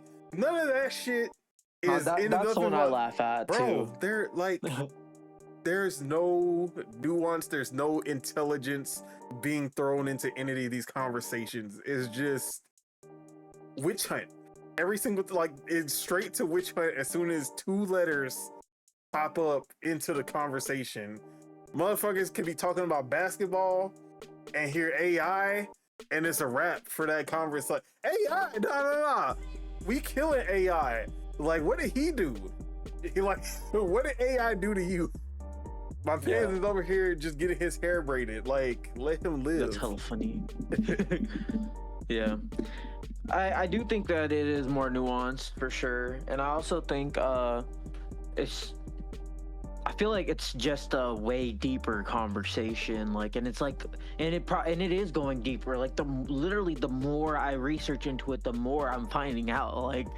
Like, you know what I'm saying? Like, and I've also kind of found out that like generative AI and all that is kind of built into Unreal, or like at least as of Unreal Engine like 5 point something. Like the tools are built in inherently in there, so that also like it just makes me like think like, yeah, that makes sense why the CEO of Epic doesn't want Steam to have the made an AI tag on the fucking thing if every game has the access to the tools for generative AI. So it's like, it's just so much, it's so deep, man. The well is too deep, bro. And but it's just I just think that, yes, I the funny thing is the world's reaction to this is like completely opposite with how I feel. Like the fact that they're being upfront and honest about how they're using it is good. It's transparent. That's what we should want. We shouldn't want the Clair Obscura route where people find it and then they take screenshots of it and then we're speculating and then all of a sudden they're gone and then it's like boom, like there's no. And then they finally talk about it after. So yeah, exactly. Now let's talk about Sandfall Interactive and the little indie studio that could, with the $10 million budget. And the world-class voice actors and even actors. Expedition 33's team freely admitted using AI and just won the most awards ever in the Game Awards history. So this is a blurb from, I guess, from their website or a conversation or something. I think it actually was an interview that Gene Park did with them. Or no, this wasn't from Gene Park. It was from English.lpies.com. And it's called The Low Cost Creative Revolution, How Technology is Making Art Accessible to Everyone. And they talked about, hey, we use some AI, but not much. Francois Murice, producer of Clair Obscura, tells El País via video conference. The key is that we were very clear about what we wanted to do and what to invest in. And of course, technology has allowed us to do things that were unthinkable a short time ago, explains Murice. Unreal Engine 5's tools and assets have been very important to improving the graphics, gameplay, and cinematics, which also includes AI tools. Oh my god. So yeah. But look, bro, the change in the tone.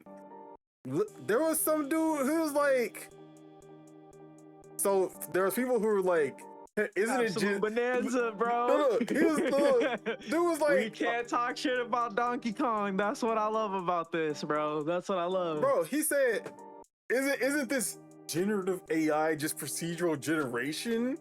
And then G Park was like, no, definitely different things. And then, so who else? He said, I think the problem we have here is the conceptual art part. Wait, he said, I think the problem people have here is that the conceptual art part is the conceptual art part, because like that's the fun part of creativity. Like, bro, dude, yeah, no, but that's actually a good point, because the conceptual art is the floor, bro. That's the floor. He just argued that putting the Gen AI in the actual game is less controversial than in the concept stages of the game, bro. Where did these Sandfall Interactive fans come from?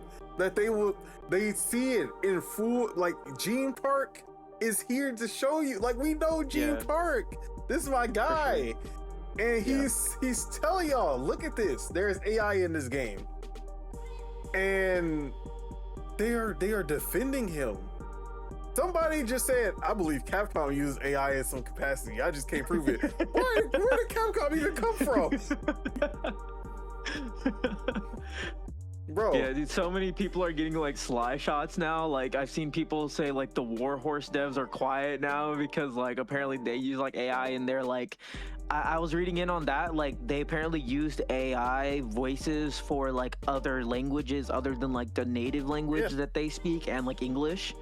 So it's like any other language they use like AI for that shit. So it's like they're quiet. So it's like God, it's like the well is just, I don't know, dude, but bro, hey man, these articles are in no way related. AI is used in so much of life today as we know it. When it replaces creativity and artists' work for the sake of expedience and money, is absolutely wrong.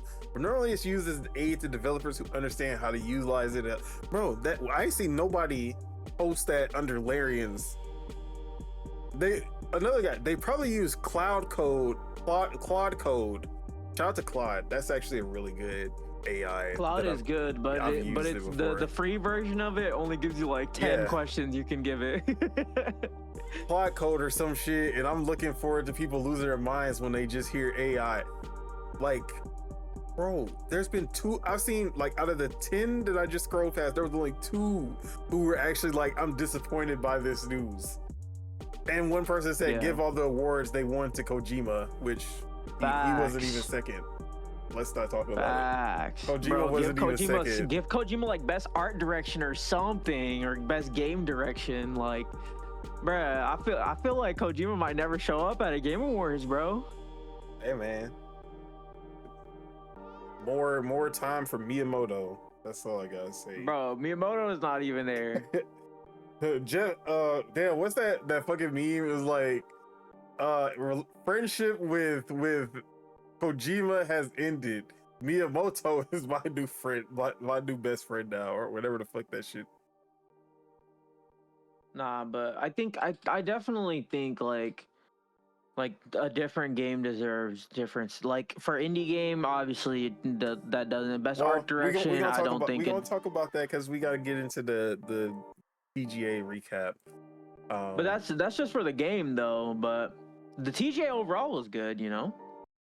Yeah, but with that, like I said, AI is not inherently bad, and I think if you are a small team of developers, if you are a small team, if you are one person, I would implore you, like I would welcome a 1-man team, a 3-man team, 10-man team, 20-man team. So once you get to like 50, you know, maybe I'll start really like, y'all don't really need to be using AI like that. Like at 50, but like 20 and under, if you want to make a AAA game and you have 10 people and you don't want to take 12 years to make this game, and you can do it in 5 years with AI, I'm gonna applaud that. I'm gonna applaud the use of AI for these situations. Now, Xbox, EA, Ubisoft, these tens of thousands of developers using AI to make a game when they literally have all the manpower in the world. I can definitely see where I feel like that's where people should be drawing the line. Not at like Larian, they said there's 72 people. And like 72, that's not a triple. Like the fact that Baldur's Gate 3 was as AAA as it was with a team that small is actually pretty amazing. But they also took fucking forever to make that game. How soon do you want to play Divinity? Because I don't want to wait 8 years with 5 years being early access. I would love to be able to play Divinity in 3-4 years. But then again, that would be them literally making the entire game in AI, but I don't think they're doing that. They're literally just doing it in concept phases. So we will be waiting 8 years regardless. Either way, I feel like there needs to be more nuance in how people react to AI. Yeah. But since AI is the bad guy, it's the devil in the room, as soon as it rears its face, it will be attacked every single time. No questions asked, no no kind of conversation, no nothing. Just go on the attack, go on the offensive every single time. When it really should not be that way. But that's all I gotta say on the whole AI situation. Anything else you want to add before we wrap up this conversation? Yeah. I mean, I just feel like if they're using it as in the content phases, then they're using it in the base floor, you know? So it's like I understand like oh, like let's just put AI textures on all this shit and let's just fill it up later with art. But it's like, I don't know, like if you're doing that, then you should state that you're using AI in the game, you know? Well, yeah. And I feel like that's all I care about. Like it's if you state it, then I'm happy. Larian, they dropped the trailer 2 days before they finally said, "Hey, we use an AI, guys," and they didn't hide it. They were really quick to point it out and show every use that they're using it for. Yeah, no, that's what I want. But I mean, at the same time, it's like, I don't know, maybe it's gonna stop people from doing that, seeing like how people reacted. But I don't think so, because it's only gonna take a game so big that it doesn't matter. Like you're not gonna boycott this game. It could be Hogwarts Legacy 2. It could be GTA 6. Remember, we cracked the code. We turned that 6 upside GTA down. AI. GTA AI. You know what I mean? If Rockstar came out and said, "We use AI in 20% of the development," what y'all gonna do? Well, the first thing I'm gonna say is, it still took y'all 15 years to make this shit, motherfucker. But secondly, like, who's gonna be like, besides Subeg, who supposedly hates GTA? Who's gonna be like, I'm actually getting more excited for it as it gets delayed. I played GTA. I beat GTA 5. I played GTA San Andreas. I haven't played any of the other ones. I need to play Vice City. That's the one I want to play, but Vice City is great. We're gonna be in Vice City in GTA 6, so it's like, I mean, you gotta play the OG and like so you can get that comparison, like going from San Andreas to 5. When you go to Grove Street in GTA 5 and you see that it's run by ballers, that shit hurt. The funny thing is, bro, I love Rockstar, dude. I love I love Red Dead. I love Red Dead 1 and 2. Those games are amazing. But like, I like GTA. I was thinking about going back to GTA 5 and just playing it and seeing how it is nowadays, like on the new consoles.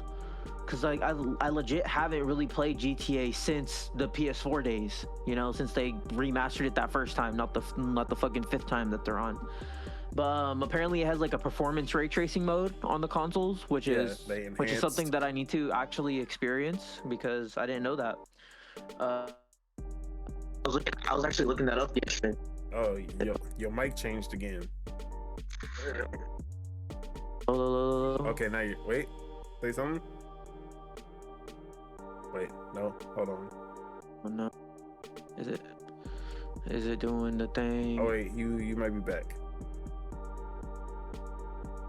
Hold on, let me stop doing that. Let me stop doing the Windows default. Don't do Windows default. Am I here? Yeah. Am I present? Good. Okay.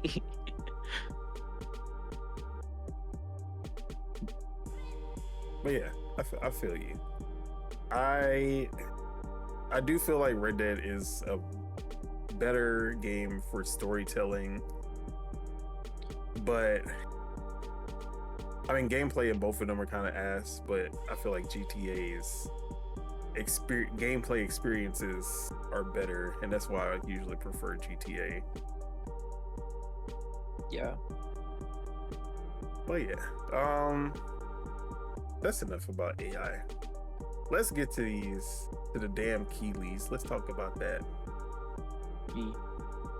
First, let's talk about the awards themselves, because outside of 2 categories, Player Obscure sweeped every category that it was in.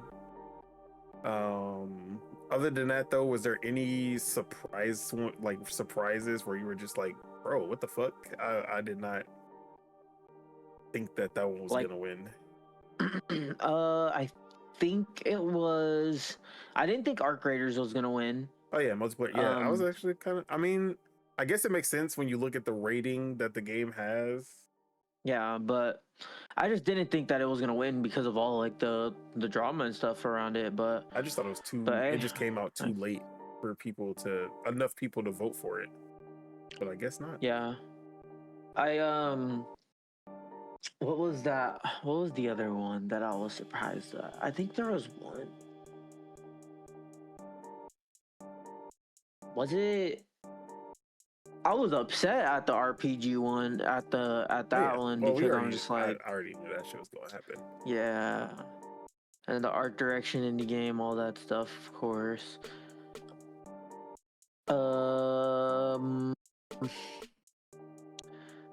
Was it the audio design? Audio design. What won the best audio design? Battlefield. That's the one. That's the one I was surprised about. I wasn't too surprised about that. Like, I'm surprised that they gave it to a shooter. I mean, Battlefield is definitely but it does have great audio design. For its great audio. Although I will say Arc Raiders still got snubbed. It should have been up there at least as a nomination. Yeah, I agree. But really, I feel like most of the awards, I was kind of already like knew which one was going to win. Yeah, I expected it for sure. And I was expecting the Clair Obscur sweep for sure. Me too. I actually thought that it would win player. Actually, the most surprising one was fucking Wuthering Waves winning Player's Voice over Clair Obscur and all these other games. Or what, the game that won the best mobile game or whatever? What was that game called? No, that wasn't surprising. No, what was that game called though? Like Usumume or some shit like that. I'll be done by 7:30. Okay, I'm gonna be done.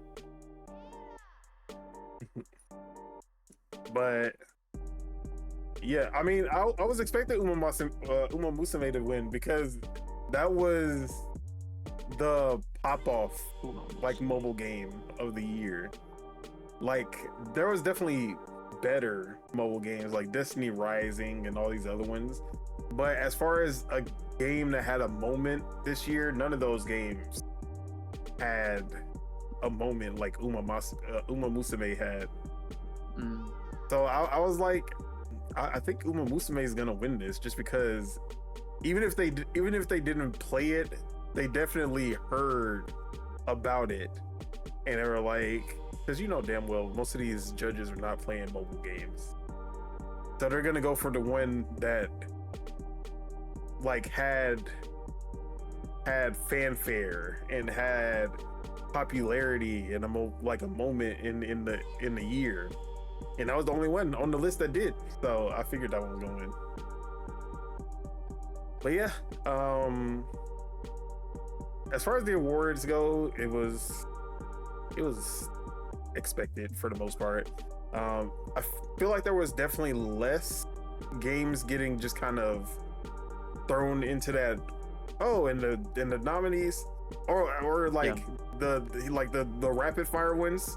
At the very least, they named each game this time instead of just saying, "Oh, if for best family game, Donkey Kong Bonanza," like they actually listed off every single game and did say Donkey Kong, because before they were not listing off. So they did improve on that. So good shit for that. I feel like even though there were still a bunch of fucking ads, it was less ads. It was just longer ads when we did get an ad. Like those fucking anime games, those fucking gacha games had like 6-minute ads. The Xbox Game Pass ad, even though I like that ad a lot, it was like 7 minutes long. Yeah, that was sneaky, because it's like they took up the whole 3 minutes, but they showed like everything that they were gonna put on Game Pass. So yeah, it was a good ad. Also confirming Gears for 2026. I think they confirmed Fable for 2026 or something. Like, no, not Fable. It was something else that they confirmed was 2026. No. It was just Gears. Yeah, it was Gears. Because we already knew Halo was coming 2026. They just put that on there. But like, seeing Gears, it was just a Game Pass ad, but yeah, it was nice. It was also a sneaky Xbox games ad. Yeah.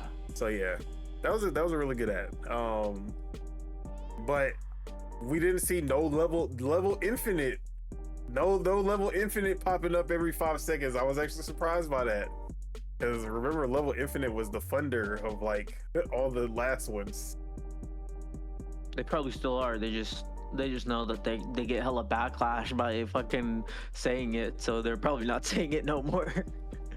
Yeah, so I'm gonna just talk about some of the like biggest announcements, and then we'll go into like our favorite announcements of the show. Yeah. So the big ones, obviously we found out right before the Game Awards, but the mysterious statue ended up being Divinity, and we got a very graphic, very mature CGI trailer for that game, which I thought was pretty cool. TJ was hating, but I understand, it's just CGI. I mean, it's just CGI if you're not Larian, or if you're not Rockstar, or if you're not Todd Howard. Like, if you are one of those guys, if you are Nintendo, like, you can put out a CGI trailer and the hype is there automatically, because we know. But Divinity, like, I feel like that trailer was really well done. Obviously the game is not gonna look like that, at least in game, but that shit set the tone for sure. Gonna be a fucked up ass game, 100%. Gonna be dark. Gonna be everything you expect from Larian at this point. But you haven't played any of the Divinity games? Have you even played Baldur's Gate? Yeah, you told me. This is like the fourth time you've asked me. Yeah, I forgot. We talked about this last week. No, you're good. I do have the Divinity games. I have Divinity 1 and 2 on Steam. They apparently work great on Steam Deck, so that's why I bought them, but I never got around to them yet. But bro, I picked up Original Sin 2 when they dropped the Switch 2 edition. Hell yeah, dude. Hey. I actually never played Original Sin 2. I only played the first one, so yeah, that's gonna be fun. I heard the second one is a lot better. Yeah. So can't wait to play through that. Nice. But yeah, Divinity, like I said last week, I actually kind of liked Divinity more. Original Sin 1. Yeah, no, you said that a long time ago. Even the co-op too. Yeah, remember how you were saying that? Aspects of it are just way better than what they did with Baldur's Gate 3. I feel like Baldur's Gate 3 was a downgrade in that regard. So hopefully they go back to that style instead of sticking with what they did with Baldur's Gate 3. But yeah, we didn't see any gameplay or anything. They did confirm that it's gonna be turn-based and bigger and better and all that. But they confirmed it's turn-based? Yeah. That's disappointing. But another one of the big announcements was the 2 Tomb Raider games, which I need to go to the bathroom. Can you talk about the Tomb Raider games until I get back? Sure, I got you. So they announced 2 Tomb Raider games around maybe 40 minutes into the direct. Let me actually rip this shit real quick. Y'all getting a live ripski.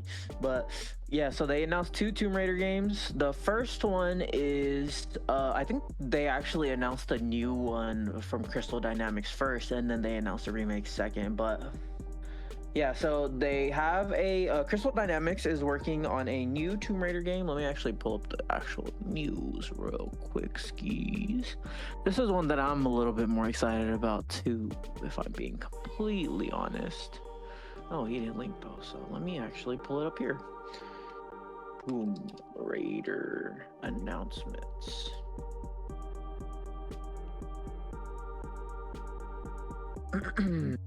Legacy of Atlantis. Tomb Raider Legacy of Atlantis.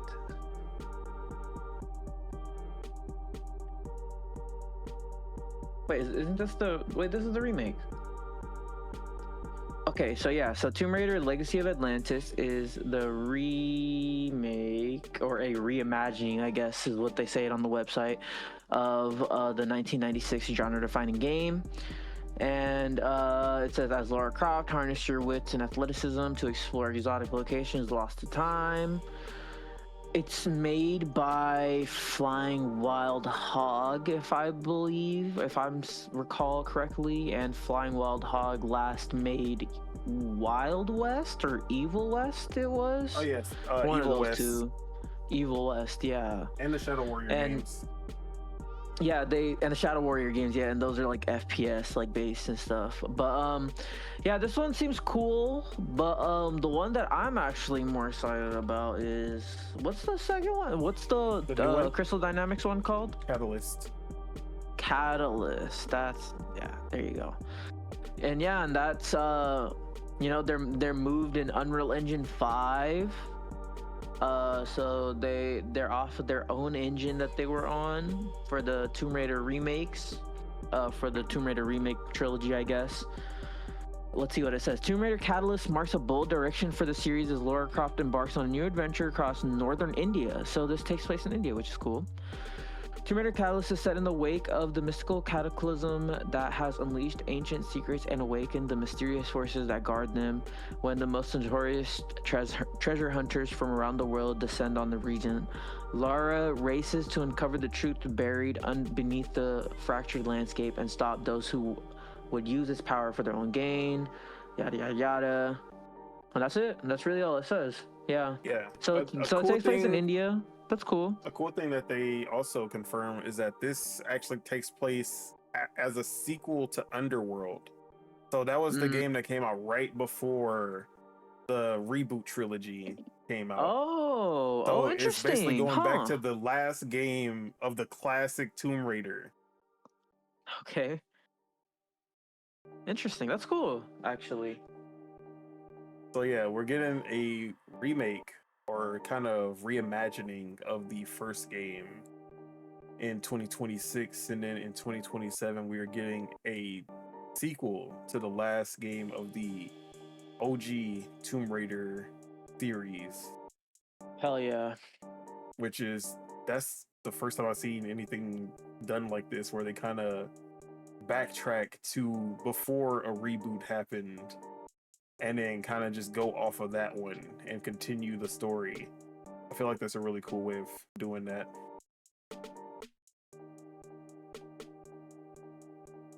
But yeah, I thought they both looked really good. The gameplay looked good. Seeing Laura in the classic fit in 2025 looked really cool. I'm excited. Same. All right. Back years. 2026, 2027. Yep. Which is great. If you're going to do a remake while we wait for another game, have the other game almost ready. Absolutely. That's actually that's how it should be. Yes. It should be a year before we give y'all the remake of the OG shit, and then the year later, y'all get that new. Thanks. But also, let's see, we got Tomb Raider, we got Divinity. Another big announcement was the one that started off the main show, which honestly this should have been the final announcement, but that was Star Wars Fate of the Old Republic, a brand new entry in the Knights of the Old Republic franchise. And this would be like, oh, that's cool, until you see that Casey Hudson is coming back to direct this game, and it goes from, oh, this is cool, to oh, oh shit, this is fucking crazy. This is amazing. Yeah, this is a dream moment. Like, I never thought we would see Casey Hudson directing a new Knights of the Old Republic game. I thought we were going to see Casey Hudson go back to BioWare and work on Mass Effect 5 before we get this. So, yeah, hell fucking yeah. That's all I gotta say. Hell fucking yeah to this. I love everything about this. And the funniest thing is, I'm like 85% sure he is actively, maybe he's not poaching BioWare staff, but he's taking BioWare staff for sure. Because his studio, I looked a little bit into like whatever that team is called, and they're in like the same city that BioWare is in. So no doubt. It's like I bet you they're taking like the staff that got laid off from fucking Haven or whatever. I bet you they're taking the staff that got laid off from Firewalk or whatever, and they're like, come on. He's like, let's make something crazy. Yeah, this should have been the final announcement. Honestly, to me, this was the biggest in scale announcement. Maybe not the best trailer, not the best showing, but definitely as far as impact goes. Yeah, or implications. Like this was the most impactful. I don't think it should have been the starter, because it was literally only downhill from there. Like, because I was like, once I saw that one, I was like, bro, the end gotta be crazy if this is how they started it. The end. And the end was crazy in different ways, for sure. But we'll talk about that. So that was 3. Let's see. I'm trying to remember. Actually, let me just pull up the thing. Why am I trying to remember off the top of my head like an idiot?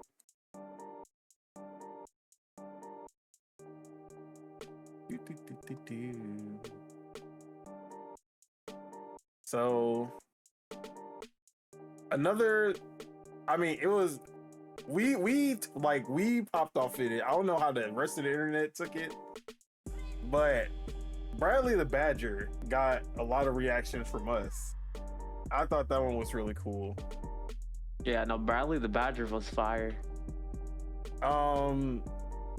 And then there was some fucking stupid game called Covenant of Chickenfoot. We don't really need to talk about that. Don't do it like that, bro. You know, Bruce Straley's out here saying like, he's literally like claiming it. He's like, where this game is 100% made without AI.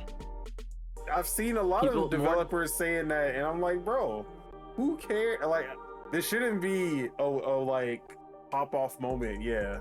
Our game is made 100% by human. I saw fucking Punkle doing that with vampire crawlers. I think that's something to be proud of, though. I understand it, you know? I think it is. It though?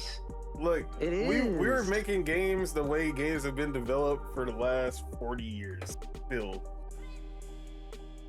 Congrats. I wouldn't necessarily say that. Because there has definitely been advancements in games. You know what I mean.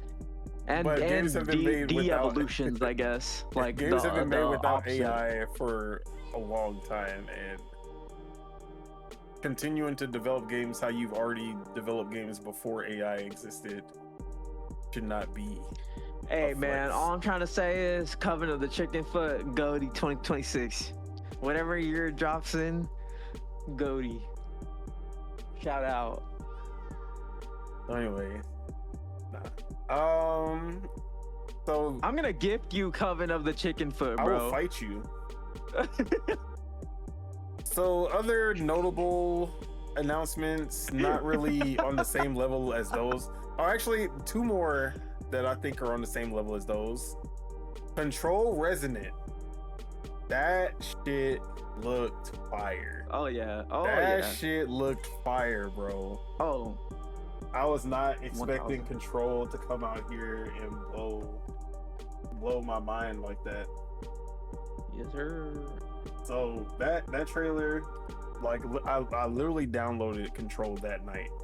I was like, yeah, same, dude. I have it on my PlayStation. I was like, yeah, this shit's still on Game Pass. But I think I own the Ultimate Edition, but I just downloaded it off of Game Pass.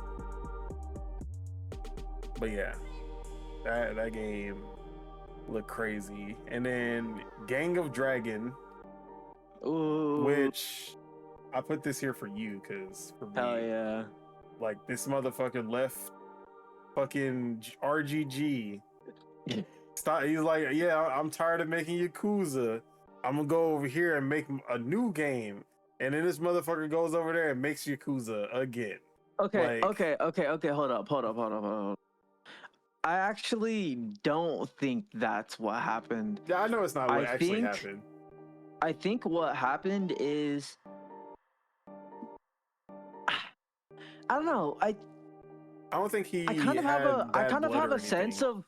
No, I kind of have a sense of like he wanted Sega to invest more and like let him make a bigger game instead of pumping out a bunch of games every fucking year. That's what I get a sense of. I can see that. And it's like, and Sega didn't give him that. Like they want like the fucking 3 remakes every year, and then like a new one too, and that was gonna be turn-based, and then like an off series, and that was gonna be like action brawler based. Like they want like the 4 Yakuza games, like, you know, every fucking year type thing.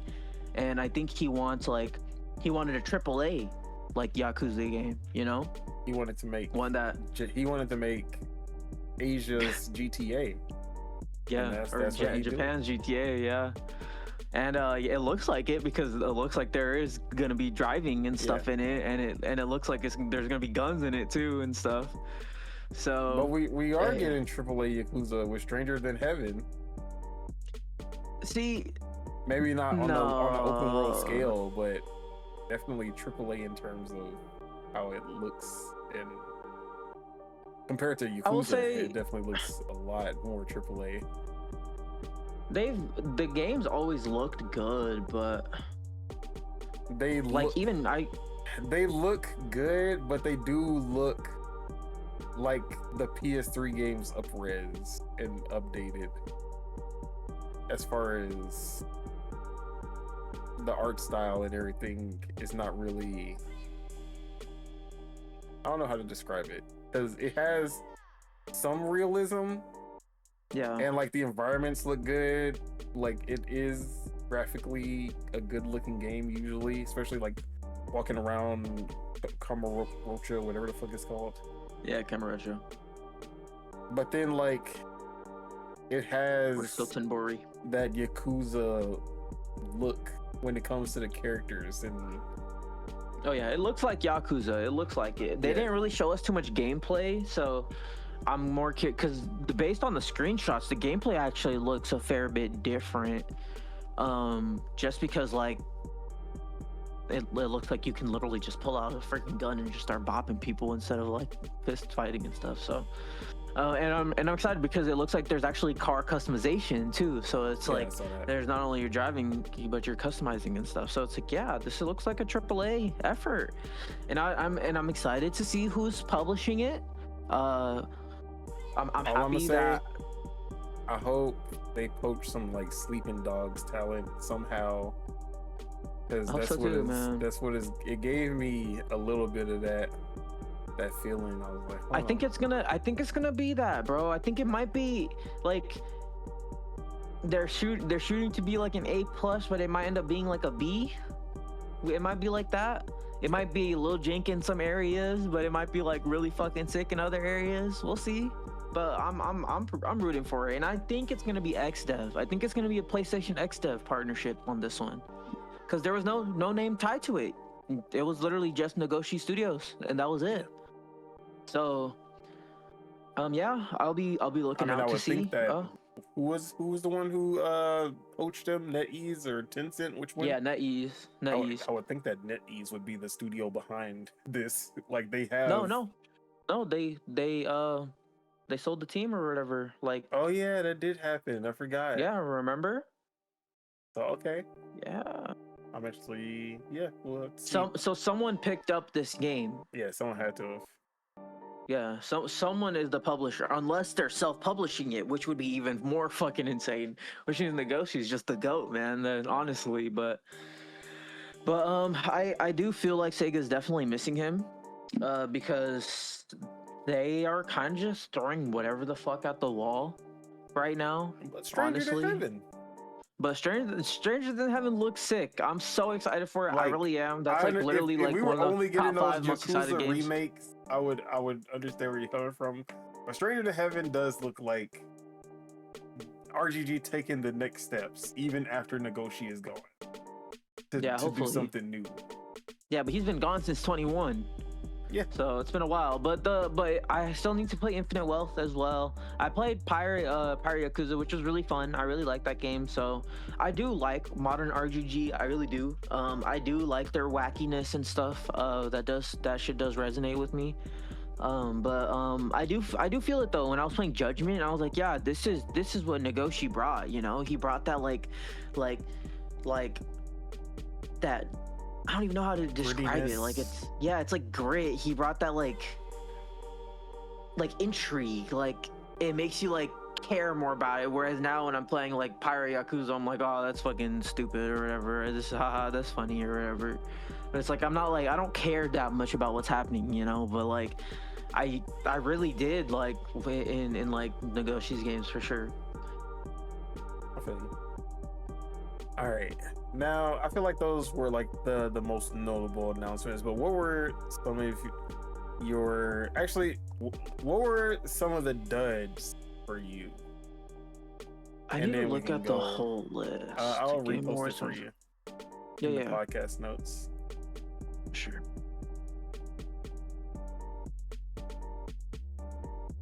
I'm tripping. I didn't have the fucking video. All right. Announcements.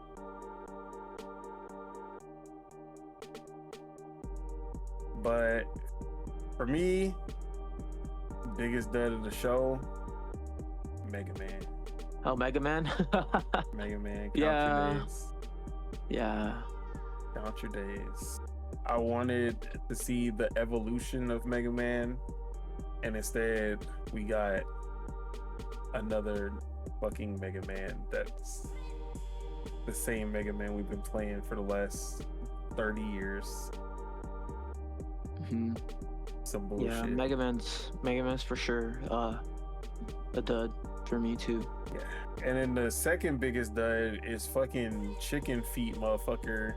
Oh my god, you're such a hater. I bet you'd like it. I bet you'd like it. I bet you'd like it. I doubt it. Nah, I bet you'd like it, bro. Other than that, most of the everything else was really some good trailers. Maybe that John Blow game didn't really do anything for me. Yeah, I wanted to understand it, but I didn't. And it's like the same thing with The Witness for me. I like where The it's Witness, like though. I love this art style. It looks super sick, but it's like every time I play it, I'm just like I don't even know what I'm doing. Yeah, I'm pretty sure if I get my hands on it, I'll like it. I just didn't think it was a good showing for it. Mm-hmm. Oh, and also apparently it's like Shepherd apparently game with the dog. That Jonathan Blow game has like 500 hours of gameplay. Jesus fuck. Yeah. But yeah, I say those were really the only duds for me. All right, now let's get into our favorites, and then we'll get into the big controversy, and then we'll wrap it up because I actually gotta start working a little bit. But what were some of your favorites of the show? I really liked Orbitals. I think that's a Kepler Interactive. Yeah, Kepler Interactive. On the Switch 2. It's a Switch 2 exclusive, right? Yep. Switch that 2 one looks sick. Definitely check out the trailer. I love the art style for that one. Yeah, it had like 80s anime, but it was trying to do this kind of It Takes Joseph Two. Ferris, Yeah, Joseph Ferris type experience. Joseph Ferris slop. No, I'm just kidding. Yeah, that one looked fire. One that I'm actually interested in is For Loop, just because I love like cooperative See, I saw a lot games. of people trying to talk shit about that game, and I was like, bro, that game actually looked interesting. I wanted to see more. It didn't sell me. Yeah, but exactly. It had That's an interesting premise. It had an interesting story, an interesting kind of gameplay loop. But yeah, that one looks good. Yeah, man. Of course, and then the one that's been mentioned like 20 times, Covenant of the Chicken Foot. Of course, I'm there day one. You're gonna be there too, day one. But what's it called? One that didn't hit for me was Forest 3, just because it like threw me because I was like, I seen a 3 and I immediately was like Half-Life 3, and I was like, what the heck? But then it was like Forest 3, but I was like, I didn't really even understand it, But but no. Overall, have you played The Forest or Sons of the Forest? Okay. Nah, I haven't played any of them. So that one also threw me off because those games are not sci-fi. They are literally, you crash, like plane crash, land on an island, and there's this fucked up kind of mutated humans there that are cannibalistic and they're trying to kill you. But like the cool thing about the enemies is that their AI is completely different for each one. Some of them are going to be timid, some of them are going to be super aggressive, some of them you can scare off, while others will just like, they'll just charge at you. They don't give a fuck. So I always love that aspect of it. Sons of the Forest is an amazing survival game, but The Forest 3, like them just showing this, instead of a plane crash, it's a spaceship crash, and you end up on this planet, and you're doing like it. You don't realize that it's the forest until you see the trailer or like the title screen, but then it's like, oh, it makes so much sense that this is the forest, like, because everything that they were doing is like the forest kind of vibes. You just didn't know because it was in sci-fi. So I love that trailer. Yeah, no. So okay, it just threw me for a loop a little bit, to be honest. Threw me for a loop. But what's it called? I thought honestly, if you just take away all the Game Award politics and all that, the Game Awards, that's funny. But the games all look good. Like there was something for everyone there. There was something for literally, like there was even a freaking there's even a movie. They showed Street Fighter. So it's like, and they showed Mario too. So the Mario movie. So it's like there's literally something for everyone. If you're not pleased with at least one or two of these things, then I don't know, man. But like I obviously wasn't pleased with the awards part of it, but I'm relatively happy with the announcements. The announcements were really good. Even Highguard, like, since it's free to play and it's gonna be on consoles and everything, I'm gonna play it. Like, I'm literally gonna check it out. Like, like, it's free. Like, yeah. If I ain't playing shit, then I'm gonna play it. Yeah. Like you said, Orbitals was definitely one of my favorites of the show. The big ones that we already talked about. Bradley the Badger was a nice surprise. The Pragmata 2 Switch 2 announcement was really cool to see, just out of nowhere. Oh yeah. But I will say, obviously, Saros. Every time we see Saros, it's always a good day. Oh yeah. Star Wars Galactic Racers, the lesser Star Wars game of the announcement, but still really cool to see like a pod racer style game coming back. Yeah. And No Law from Neon Giant is probably like the best new announcement that wasn't one of the big ones I mentioned. That is from the creators of The Ascent. It's a first-person cyberpunk action game, and that one just kind of looked really fucking sick. I was not expecting that, especially from that developer.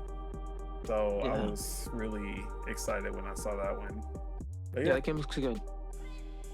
But with that, we got to talk about a certain game that ended the show, the last announcement, and Jeff was hyping it up all day, only for it to be a brand new IP, multiplayer shooter from a new team that was made up of Respawn developers, and that pissed everyone off.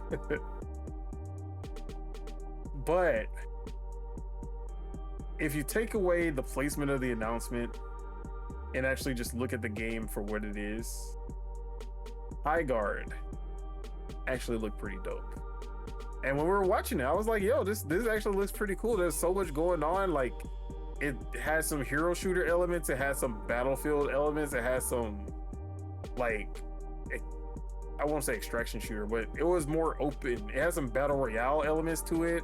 There was some PvE in there. I was like, bro, this does not seem like it's just a clone of something else. It definitely seems like this is a culmination of a lot of things, but trying to be something completely new.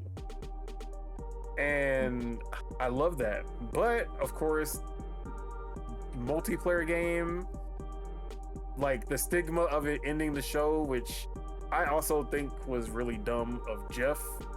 No matter how much they paid, like, this was not a way to end the show. Yeah, he shouldn't understand the room. Like, you should understand the room. Like, they don't want to see a fucking multiplayer game as a final thing. Yeah, not only that, they want to see something big and they want to see something single player.